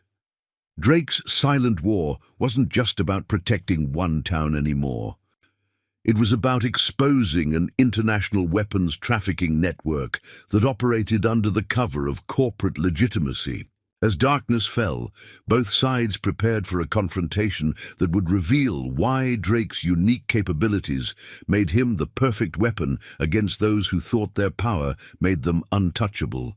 The truth about Thunder Basin's weapons trafficking operation exploded into the international spotlight when Drake's carefully laid plan reached its culmination. Encrypted data packages, automatically triggered by the corporate operator's arrival, began reaching law enforcement agencies worldwide. The information revealed a sophisticated network that used Thunder Basin's isolation to test and move prototype weapons that violated multiple international treaties. Drake's operation, years in the planning, had been designed to do more than just stop illegal weapons shipments. It was crafted to expose the entire system that made such trafficking possible. His position at White Pine Ranch, his seeming vulnerability. As a deaf rancher, even his initial confrontations with the cartel, all had been calculated to draw out the corporate players who really controlled the weapons pipeline. Quick pause. If you're captivated by this revelation of international intrigue, hit subscribe now. Tomorrow's episode shows how Drake's silent expertise proves crucial in dismantling a global weapons trafficking network. Sheriff Sarah Mitchell received the first official confirmation when FBI tactical teams began mobilizing toward Thunder Basin. The evidence Drake had accumulated didn't just document illegal weapons, it exposed corporate complicity at the highest levels. This goes beyond arms dealing, her FBI contact wrote. These are prototype weapons designed for untraceable warfare. Dr. Chen's analysis of medical supply movements provided crucial supporting evidence. The specialized trauma kits being stockpiled weren't just for handling injuries. They were designed to treat wounds from weapons that officially didn't exist. His military medical experience helped him recognize the implications. "They're preparing to demonstrate weapons that leave no forensic trace," he wrote to Drake. "Perfect for buyers who want deniable operations." Marcus Blackwood, watching his corporate operation unravel, received increasingly panicked communications from his superiors. The exposure wasn't just threatening their Thunder Basin operation, it was compromising weapons programs across multiple continents. Drake hadn't just gathered evidence of smuggling, he had documented the entire corporate structure that facilitated illegal weapons development. The international media descended on Thunder Basin as the story broke. Drake's presence in the town was revealed to be part of a long-term military intelligence operation designed to expose not just the cartel's activities, but the corporate network that used criminal organizations as cover for weapons trafficking. His unique capabilities, his ability to operate in silence, his expertise in untraceable warfare, had made him the perfect choice to infiltrate and expose an operation that depended on staying hidden. Richardson, studying the unfolding exposure from his tactical command post, finally understood the true sophistication of Drake's strategy. "He didn't just fight us," he reported to Blackwood. "He choreographed every response to make us expose more of our operation. Each time we escalated, we revealed another layer of corporate involvement." The community's resistance network proved crucial in documenting the corporate presence. Ordinary citizens, trained in Drake's methods of silent observation, had been systematically recording every movement, every meeting, every suspicious transfer.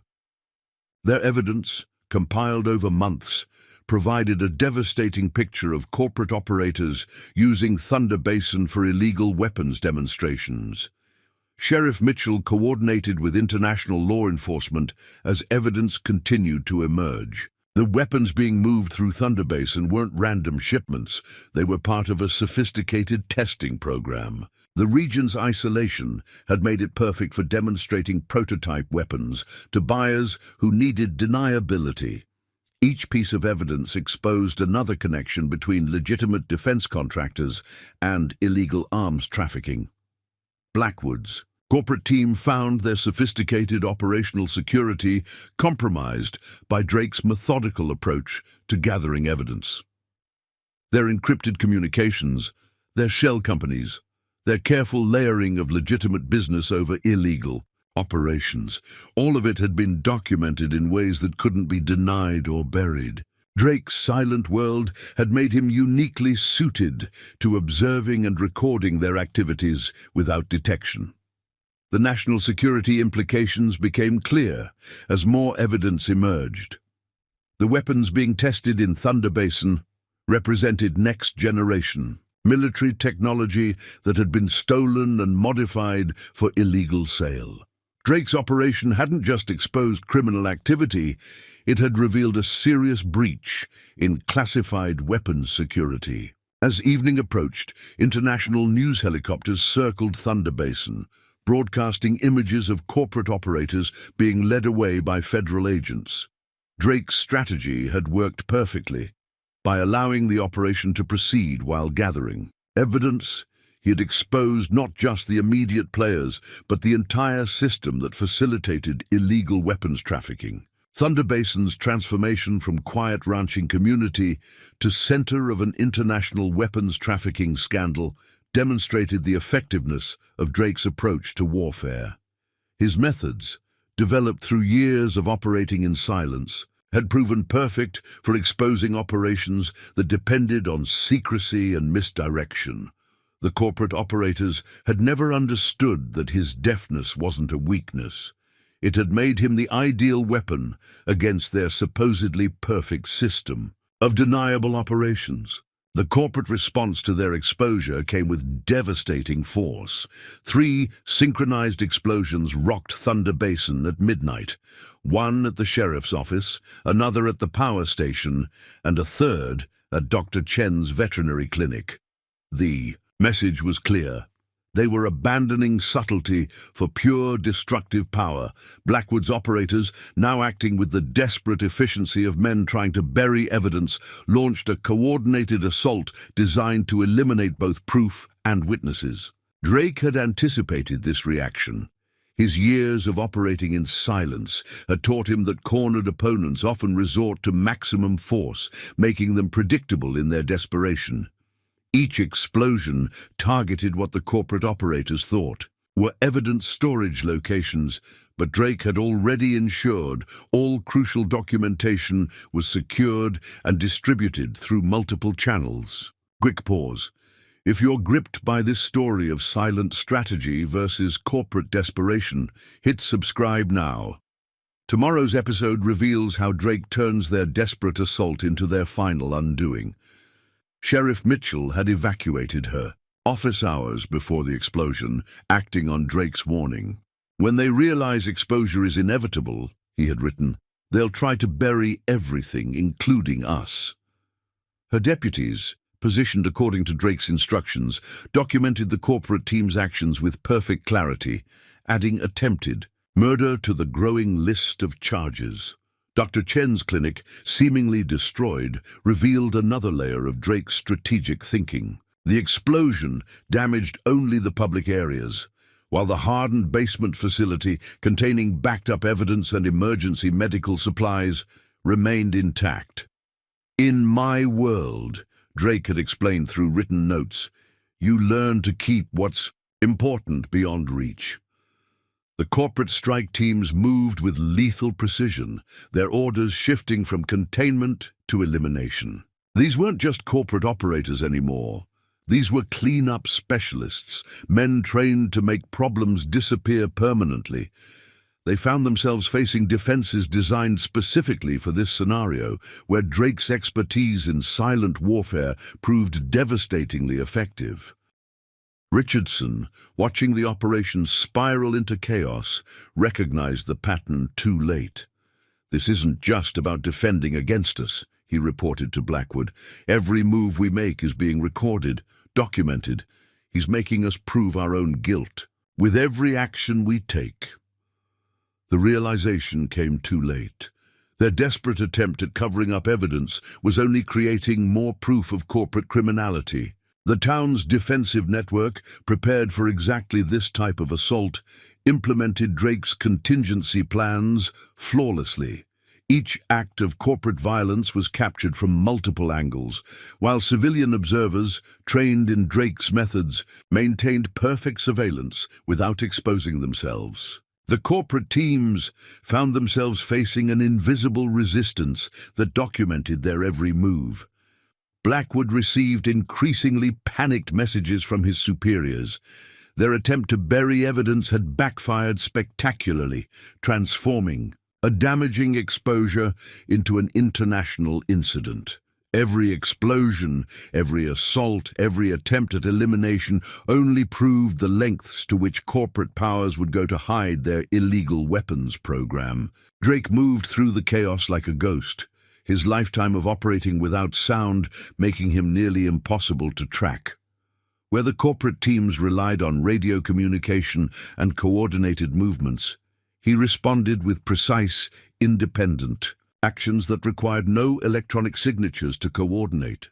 His counterattacks, carefully measured, forced the corporate teams to expose more of their capabilities and intentions.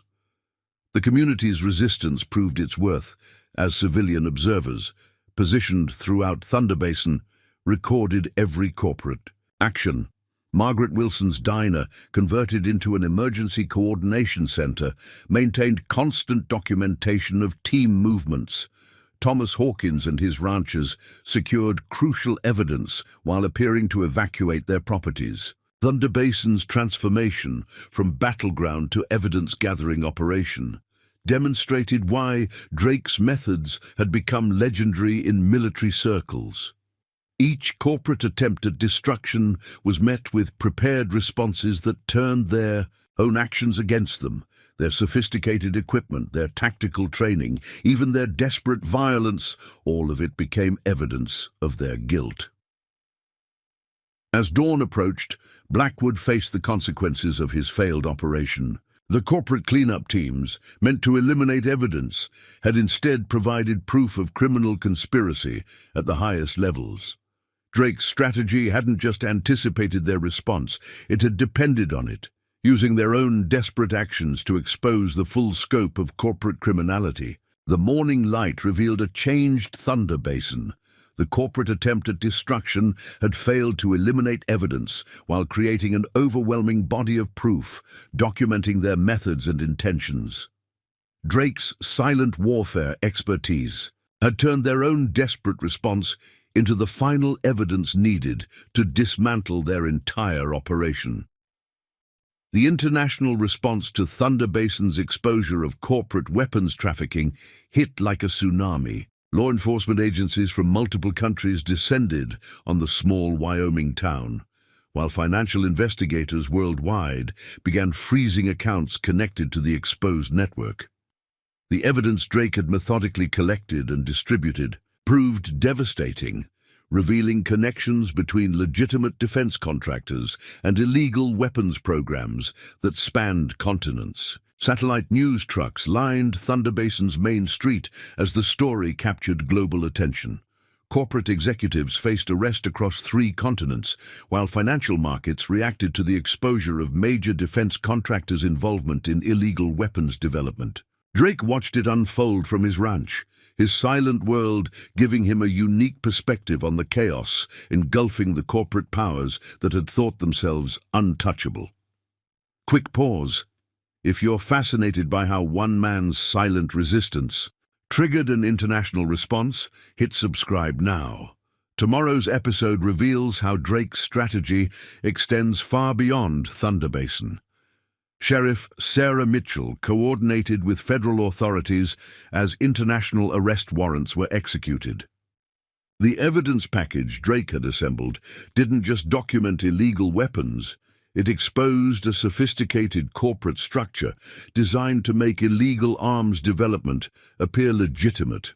He didn't just gather proof, her FBI contact explained. He mapped their entire system of deniable operations. Dr. Chen, treating minor injuries at his temporary medical facility, received confirmation of what they'd suspected. The medical supplies the corporate teams had stockpiled weren't just for weapons testing. They were proof of systematic development, of untraceable warfare technology.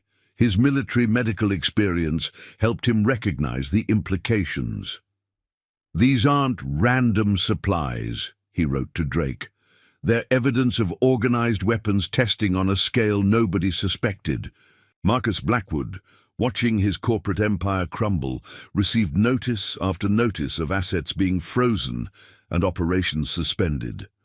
Drake's evidence had triggered automatic protocols in financial institutions worldwide, isolating and exposing accounts used to finance illegal weapons development. The corporate structure that had seemed impenetrable began collapsing under the weight of international scrutiny.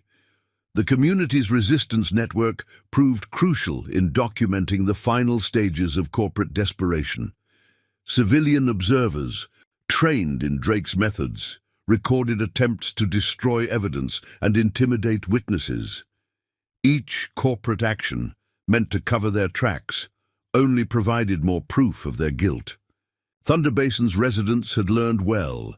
Silence didn't mean inaction. It meant watching, recording, and waiting for the right moment.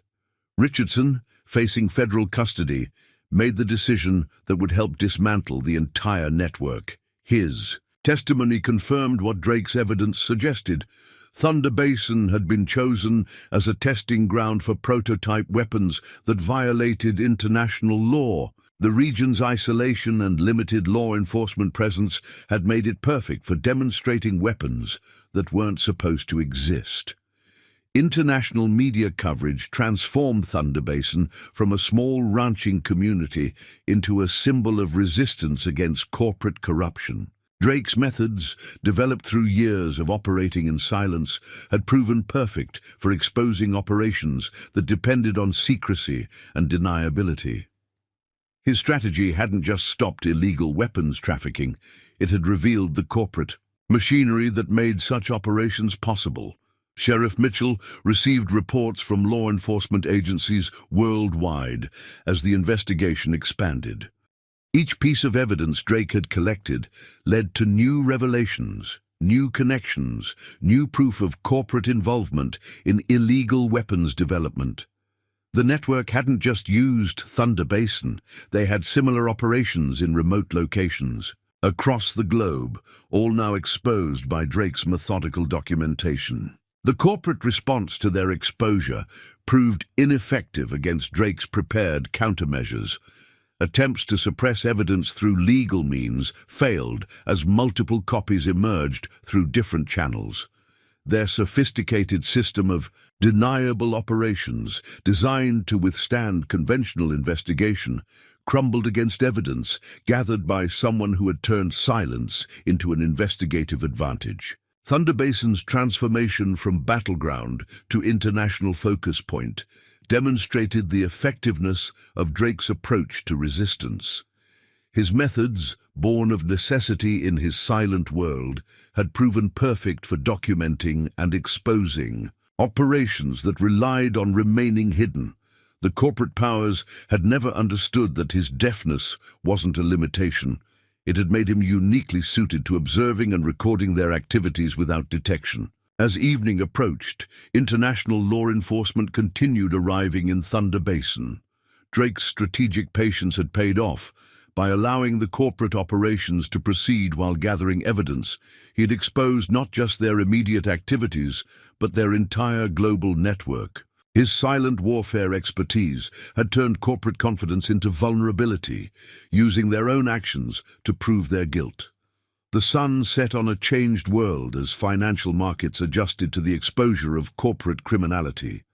Drake's operation hadn't just stopped illegal weapons trafficking in one location, it had triggered a global response that threatened decades of carefully hidden corporate operations. As darkness fell, both sides understood that Thunder Basin represented more than just a successful operation. It marked the beginning of a fundamental change in how corporate power could be held accountable.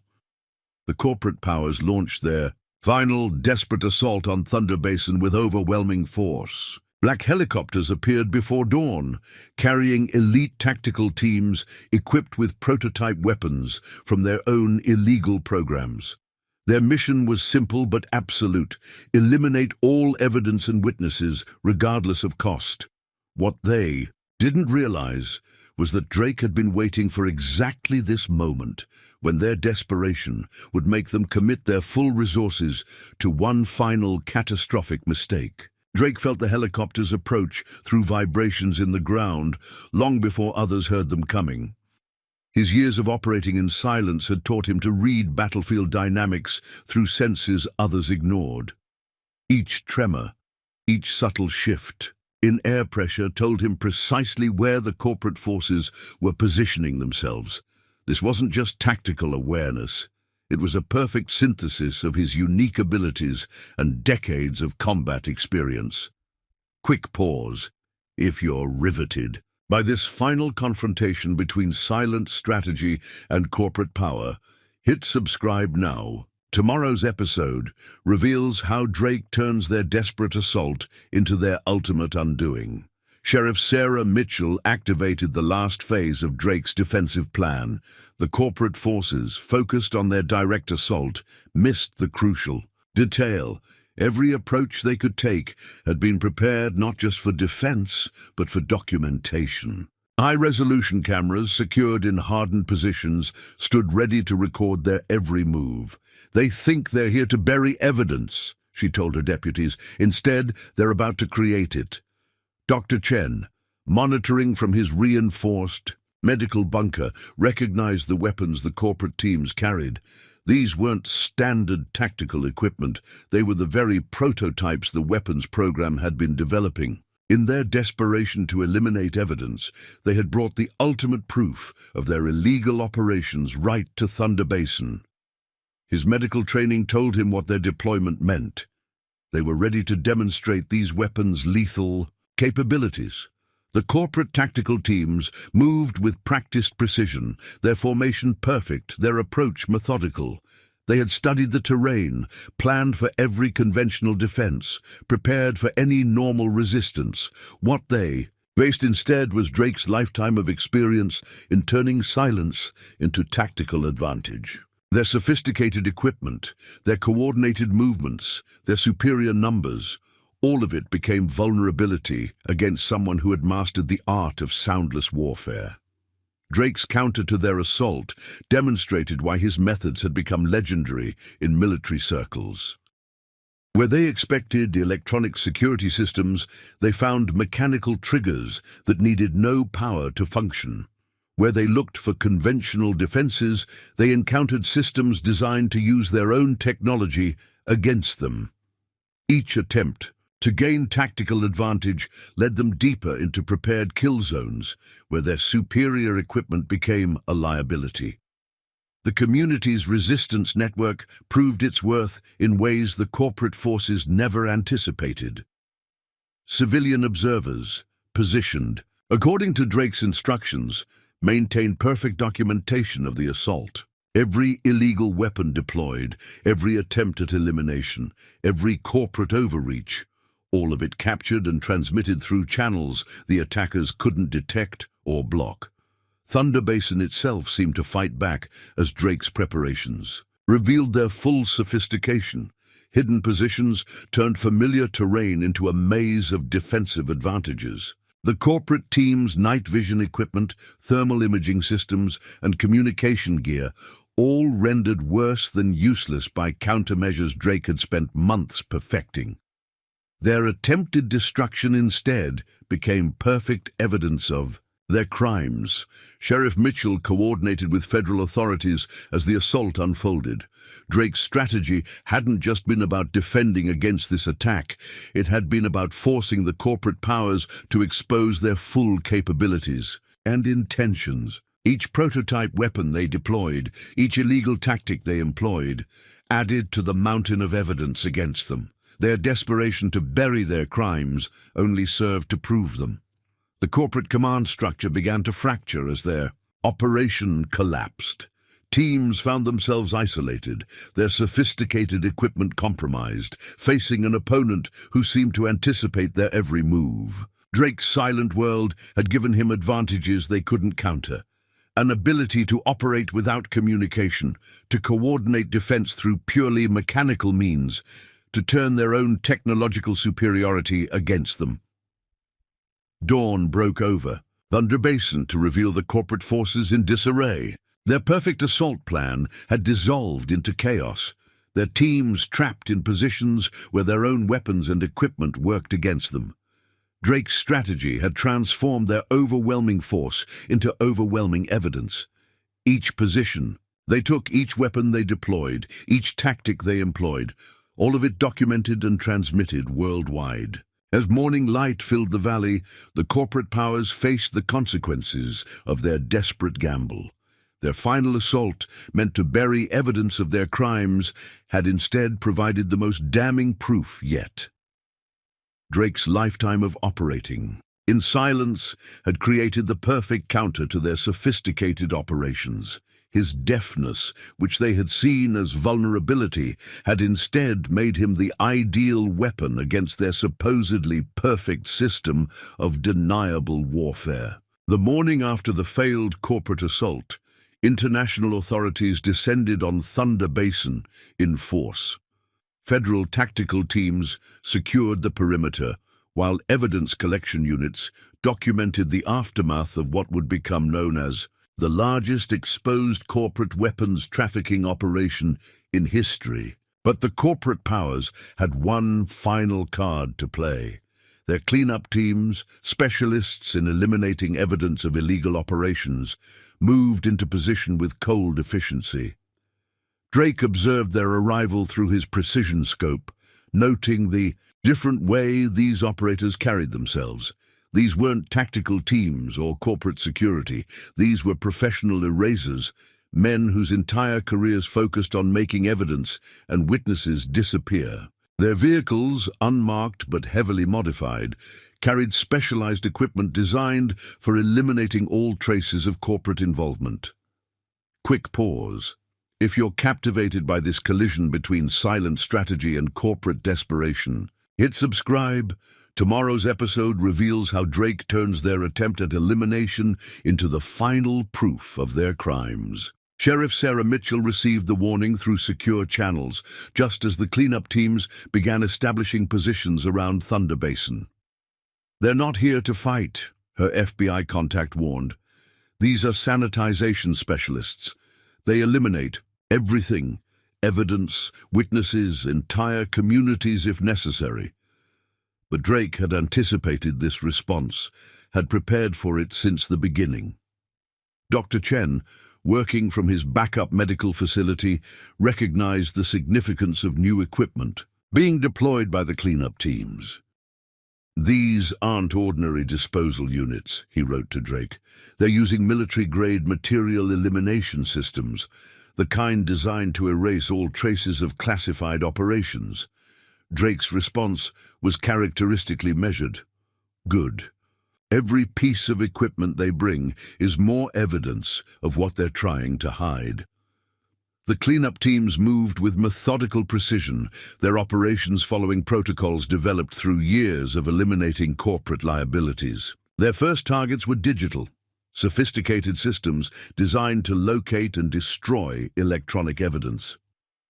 What they discovered instead was Drake's mechanical network, a system that required no electronics to function, no digital traces to erase. Thunder Basin's resistance network proved its worth as cleanup teams attempted to access key locations. Every move they made was documented by civilians trained in Drake's methods of silent observation. Their sophisticated elimination equipment, their procedural precision, their very presence, all of it captured and transmitted through channels they couldn't detect or block. Drake's counter-strategy demonstrated why his methods had become legendary. Where the cleanup teams expected to find vulnerable evidence storage, they encountered prepared positions that turned their own expertise against them.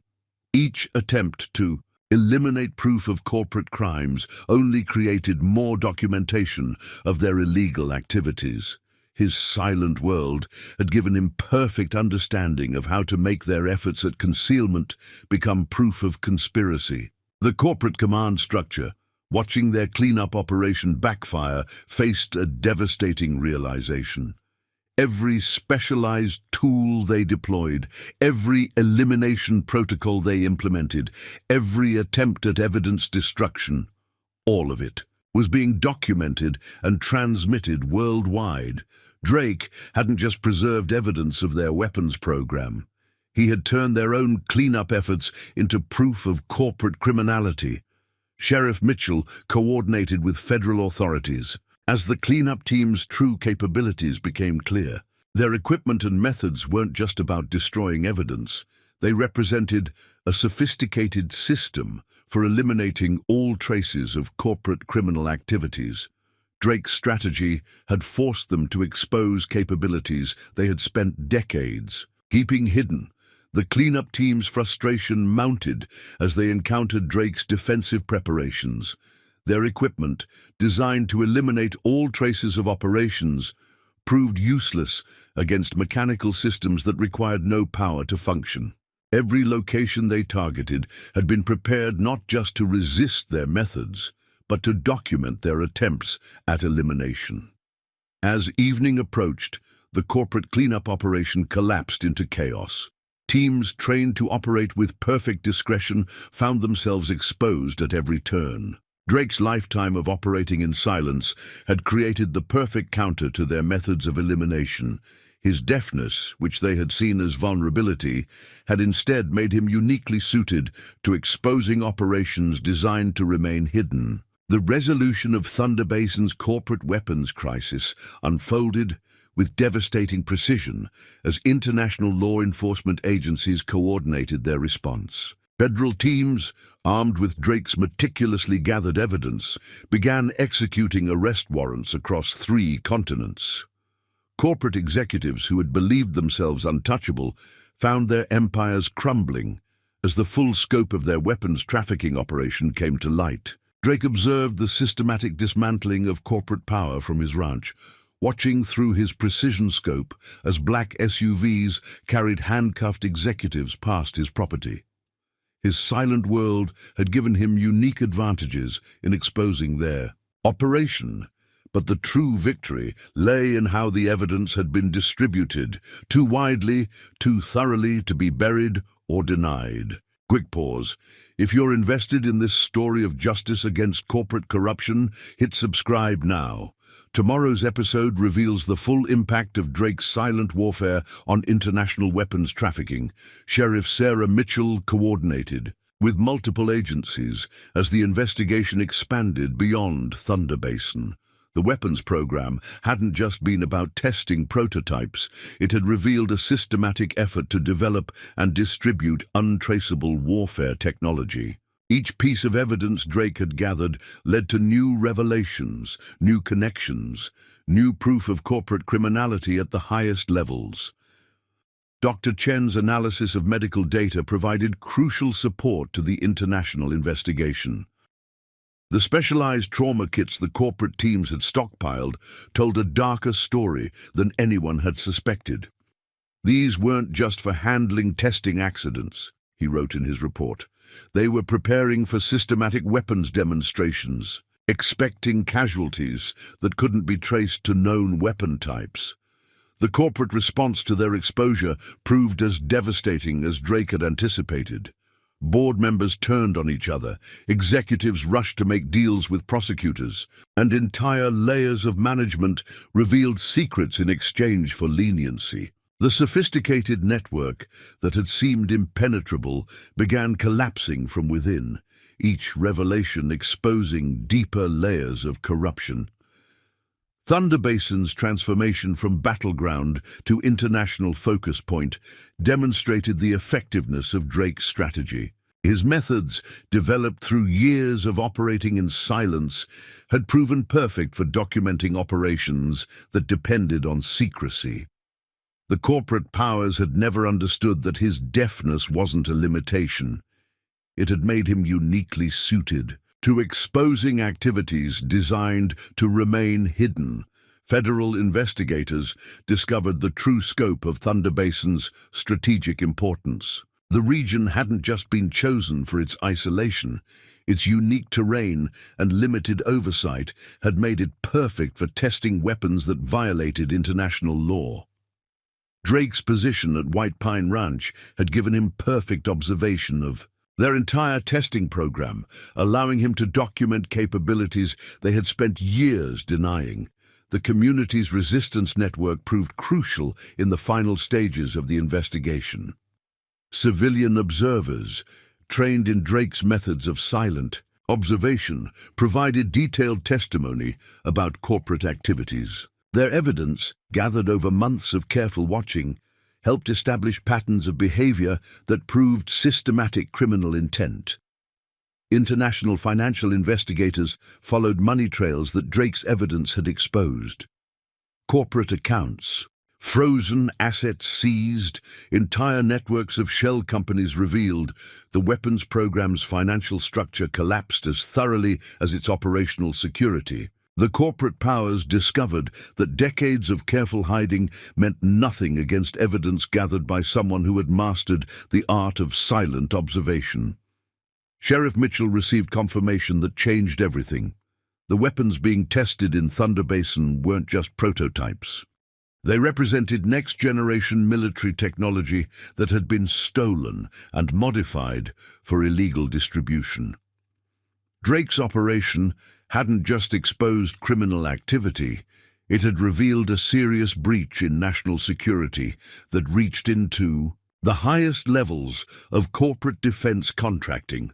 As evening approached, news helicopters circled Thunder Basin, broadcasting images of corporate executives being led away in handcuffs. Drake's strategy had worked perfectly. By allowing their operation to proceed while gathering evidence, he had exposed not just the immediate players, but the entire system that facilitated illegal weapons trafficking. The sun set on a changed world as financial markets adjusted to the exposure of corporate criminality. Drake's operation hadn't just stopped illegal weapons trafficking in one location. It had triggered a global response that threatened decades of carefully hidden corporate operations. His silent warfare expertise had turned their own confidence into vulnerability, using their own actions to prove their guilt. Thunder Basin's resistance had proved that corporate power wasn't absolute, that determined opposition could expose corruption, no matter how deeply it had rooted itself in legitimate business. The weapons program's exposure sent shockwaves through international defense contracting, forcing investigations into similar operations worldwide. As darkness fell over Thunder Basin, both sides understood that Drake's victory represented more than just successful law enforcement. His methods, born of necessity in his silent world, had created a new model for fighting corporate corruption. The weapons trafficking network's collapse demonstrated that no power, no matter how entrenched, was truly beyond the reach of justice.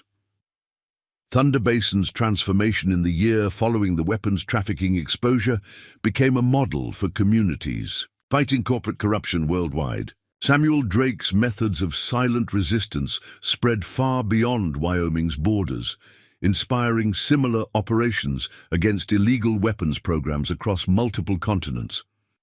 His legacy wasn't just in stopping one trafficking operation, it was in creating a blueprint for exposing corruption that thought itself untouchable. International law enforcement agencies began implementing Drake's systematic approach to gathering evidence. His techniques, developed through years of operating in silence, proved remarkably effective against operations that relied on secrecy and deniability. Training programs incorporated his methods of mechanical observation and non-electronic surveillance, recognizing that sometimes the most sophisticated criminal enterprises were most vulnerable to simple, untraceable documentation. Quick pause. If you're inspired by how one man's unique abilities changed global law enforcement, hit subscribe. Now, tomorrow's episode reveals the lasting impact of Drake's methods on international security. Sheriff Sarah Mitchell found herself conducting training sessions for law enforcement agencies worldwide. The Thunder Basin model, as it became known, demonstrated how small communities could resist and expose corporate criminal operations. Her department's experience proved invaluable to other rural agencies facing similar challenges from weapons trafficking networks. Dr. Chen's medical documentation became central to international efforts to track illegal weapons development. His systematic approach to recording injuries and equipment, combined with Drake's methods of silent observation, provided a template for identifying and exposing criminal weapons testing programs. Medical facilities in remote areas worldwide began implementing similar protocols, creating an early warning network for detecting illegal weapons demonstrations. The corporate cleanup team's specialized equipment, captured during their failed attempt to eliminate evidence, revealed technologies that transformed international investigation capabilities. Their sophisticated elimination tools, designed to erase all traces of criminal operations, instead provided crucial insights into how corporate powers had been hiding illegal activities for decades. Thunder Basin itself underwent a remarkable evolution. The community's experience in resistance led to the establishment of the Thunder Basin Institute, a training center where law enforcement and civilian observers from around the world learned Drake's methods of silent warfare against corporate corruption. The ranch that had once been a battleground became a symbol of how determined opposition could expose and dismantle seemingly untouchable criminal enterprises. Drake's approach to training proved as revolutionary as his tactical methods. He taught others that his deafness wasn't a limitation, but a different way of perceiving operational security. His students learned that in a world increasingly dependent on electronic surveillance and communication, sometimes the most effective observation required no technology at all. The international financial impact of Thunder Basin's exposure continued, reverberating through corporate boardrooms worldwide. Companies that had thought themselves beyond accountability found their operations under unprecedented scrutiny. Drake's methods of documenting criminal activity proved equally effective at exposing corporate financial misconduct, leading to a fundamental shift in how international law enforcement approached white-collar crime. Sheriff Mitchell's department evolved into a model for rural law enforcement facing sophisticated criminal enterprises. Their experience proved that small agencies, properly trained and coordinated, could effectively resist and expose operations that had previously seemed too powerful to challenge. The Thunder Basin Protocol, as it became known, emphasized community coordination and systematic evidence gathering over direct confrontation. The weapons trafficking network's exposure led to fundamental changes in international arms control. Corporate attempts to develop and test illegal weapons faced new scrutiny, as similar operations worldwide were exposed using Drake's methods. His approach to documentation and evidence gathering became standard procedure for agencies investigating suspected weapons testing sites. Drake's legacy extended beyond law enforcement techniques. His story inspired communities worldwide to resist corporate criminal activities, demonstrating that determined opposition could succeed against seemingly overwhelming power. The lessons of Thunder Basin proved that sometimes the most effective resistance came not from superior force, but from patient, systematic exposure of criminal activities. As Thunder Basin approached the first anniversary of the weapons trafficking exposure, the community had been transformed. Where there had once been fear of corporate power, there was now a quiet confidence in their ability to resist and expose criminal operations. Drake's methods had shown them that sometimes the strongest defense came not from confrontation, but from careful, coordinated observation. The sun set on a changed world, where corporate powers could no longer assume their criminal operations would remain hidden. Drake's silent warfare expertise had created a new model for fighting corruption, proving that no organization, no matter how powerful, was truly beyond the reach of justice when faced with determined, systematic opposition. 5 years after the Thunder Basin incident, the lasting impact of Samuel Drake's methods continued reshaping international approaches to corporate criminal enforcement. What began as one man's stand against weapons trafficking evolved into a fundamental transformation of how law enforcement agencies worldwide approach sophisticated criminal enterprises. Drake's legacy wasn't just in exposing one operation, it was in creating a new paradigm for fighting corruption that had previously seemed untouchable.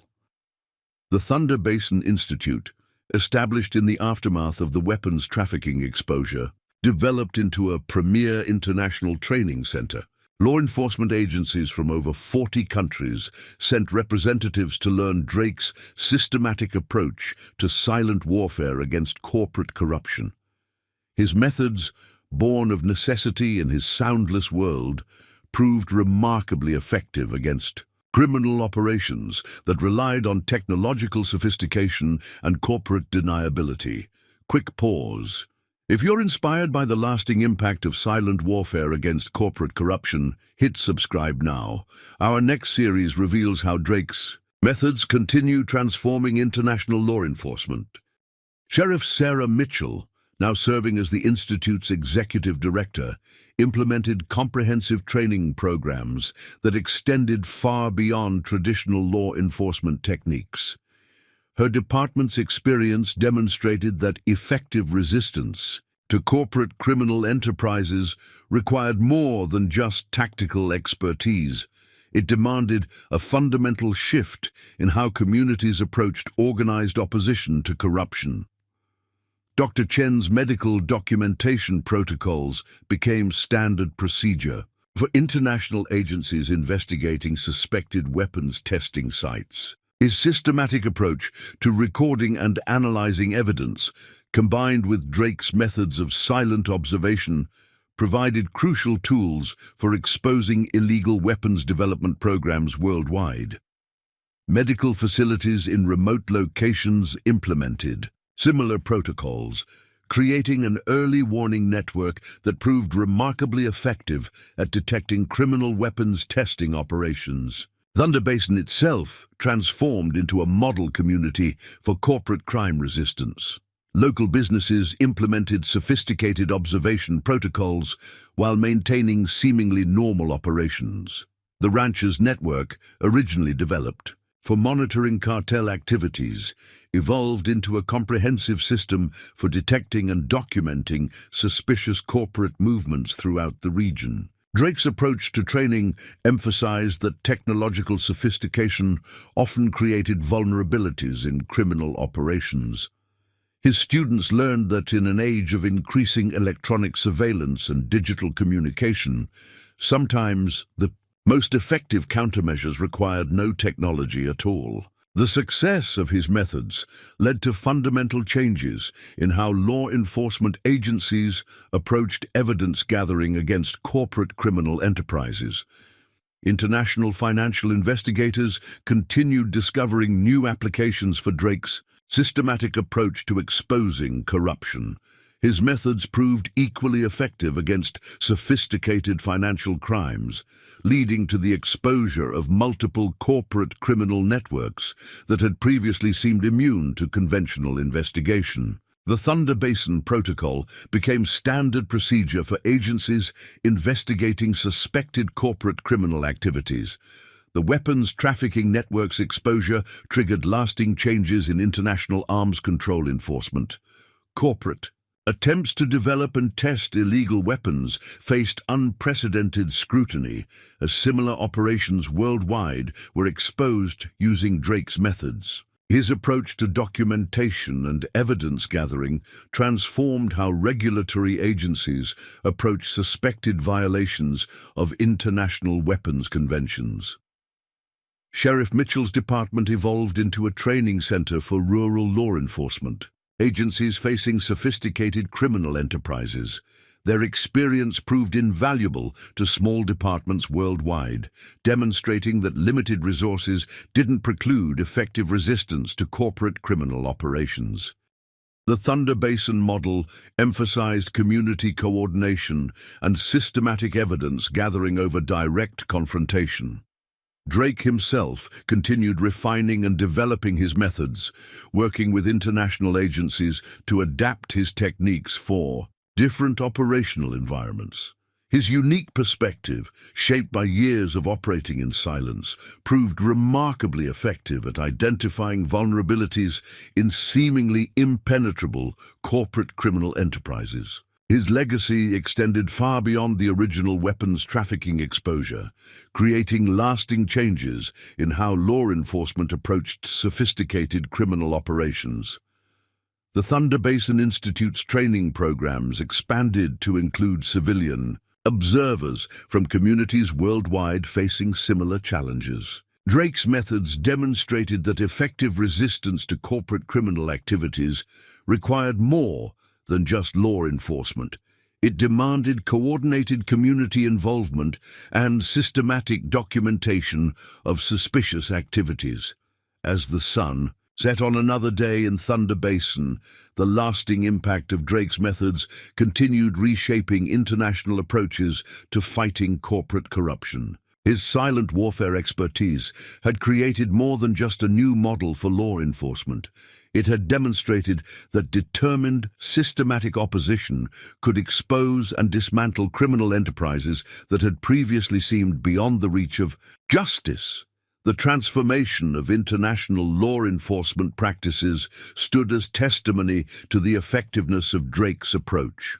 His methods, developed through necessity in his soundless world, proved that sometimes the most effective weapons against corporate corruption weren't found in superior technology or force, but in patient, systematic exposure of criminal activities. The legacy of Thunder Basin continued inspiring communities worldwide, proving that no power, no matter how entrenched, was truly beyond accountability when faced with determined, coordinated resistance.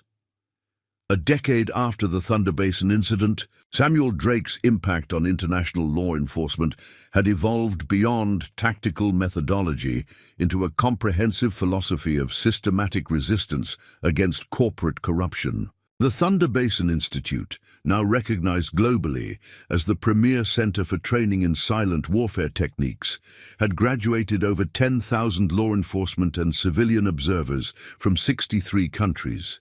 Drake's legacy had become institutional, transforming how governments and communities worldwide approach the challenge of corporate criminal enterprises.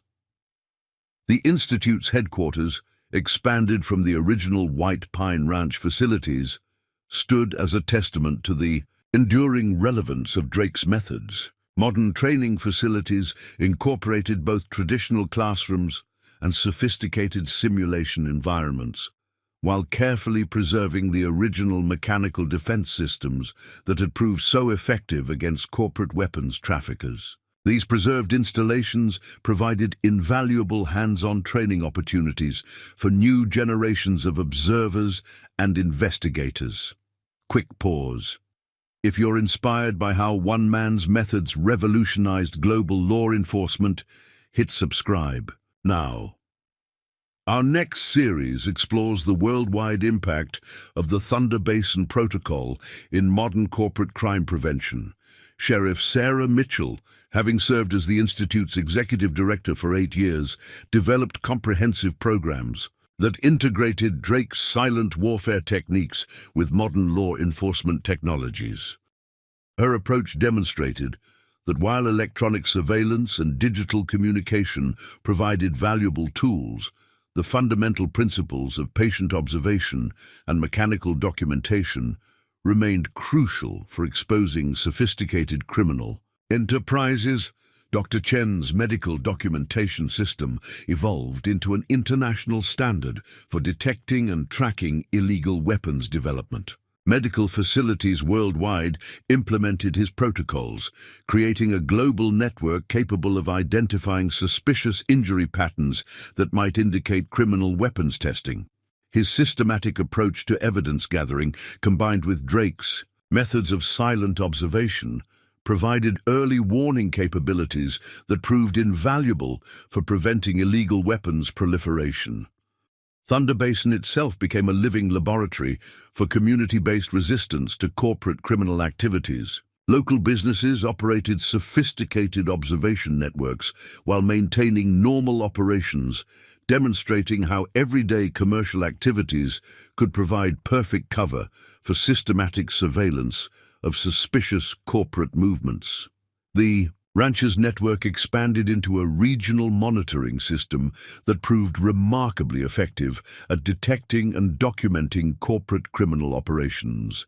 International financial investigators continued refining applications of Drake's methodologies in exposing corporate financial crimes. His systematic approach to gathering and documenting evidence proved particularly effective against sophisticated money laundering operations and corporate criminal enterprises that had previously seemed impervious to conventional investigation. The Thunder Basin Protocol became standard procedure for agencies investigating suspected corporate financial crimes.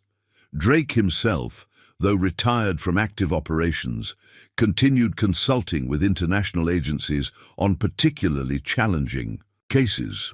His unique perspective, shaped by decades of operating in silence, provided invaluable insights into exposing criminal enterprises that relied on technological sophistication and corporate deniability. His methods demonstrated that patient, systematic observation often proved more effective than direct confrontation. The lasting impact of the Thunder Basin incident extended far beyond law enforcement techniques. Communities worldwide implemented variations of Drake's methods, creating coordinated networks of civilian observers capable of detecting and documenting suspicious corporate activities. The success of these networks demonstrated that effective resistance to corporate criminal enterprises required broad community involvement and systematic documentation of suspicious activities. As sunset painted the Wyoming sky in familiar shades of gold and purple, Thunder Basin stood as a symbol of how determined resistance could overcome seemingly insurmountable corporate power. Drake's methods, born of necessity in his silent world, had created more than just new law enforcement techniques. They had demonstrated that patient, systematic opposition could expose and dismantle criminal enterprises that had previously seemed untouchable. The transformation of international law enforcement practices continued evolving, incorporating new applications of Drake's fundamental principles. His emphasis on mechanical documentation and silent observation proved remarkably adaptable to changing technological environments, demonstrating that sometimes the most effective countermeasures against corporate corruption required no technology at all. The legacy of Thunder Basin endured not just in tactical methodology, but in demonstrating that coordinated community resistance could succeed against sophisticated criminal enterprises. Drake's methods provided more than just techniques for fighting corporate corruption. They offered hope to communities worldwide that no power, no matter how entrenched, was truly beyond accountability when faced with determined, systematic opposition. Up next, you've got two more standout stories right on your screen. If this one hit the mark, you won't want to pass these up. Just click and check them out. And don't forget to subscribe and turn on the notification bell so you don't miss any upload from us.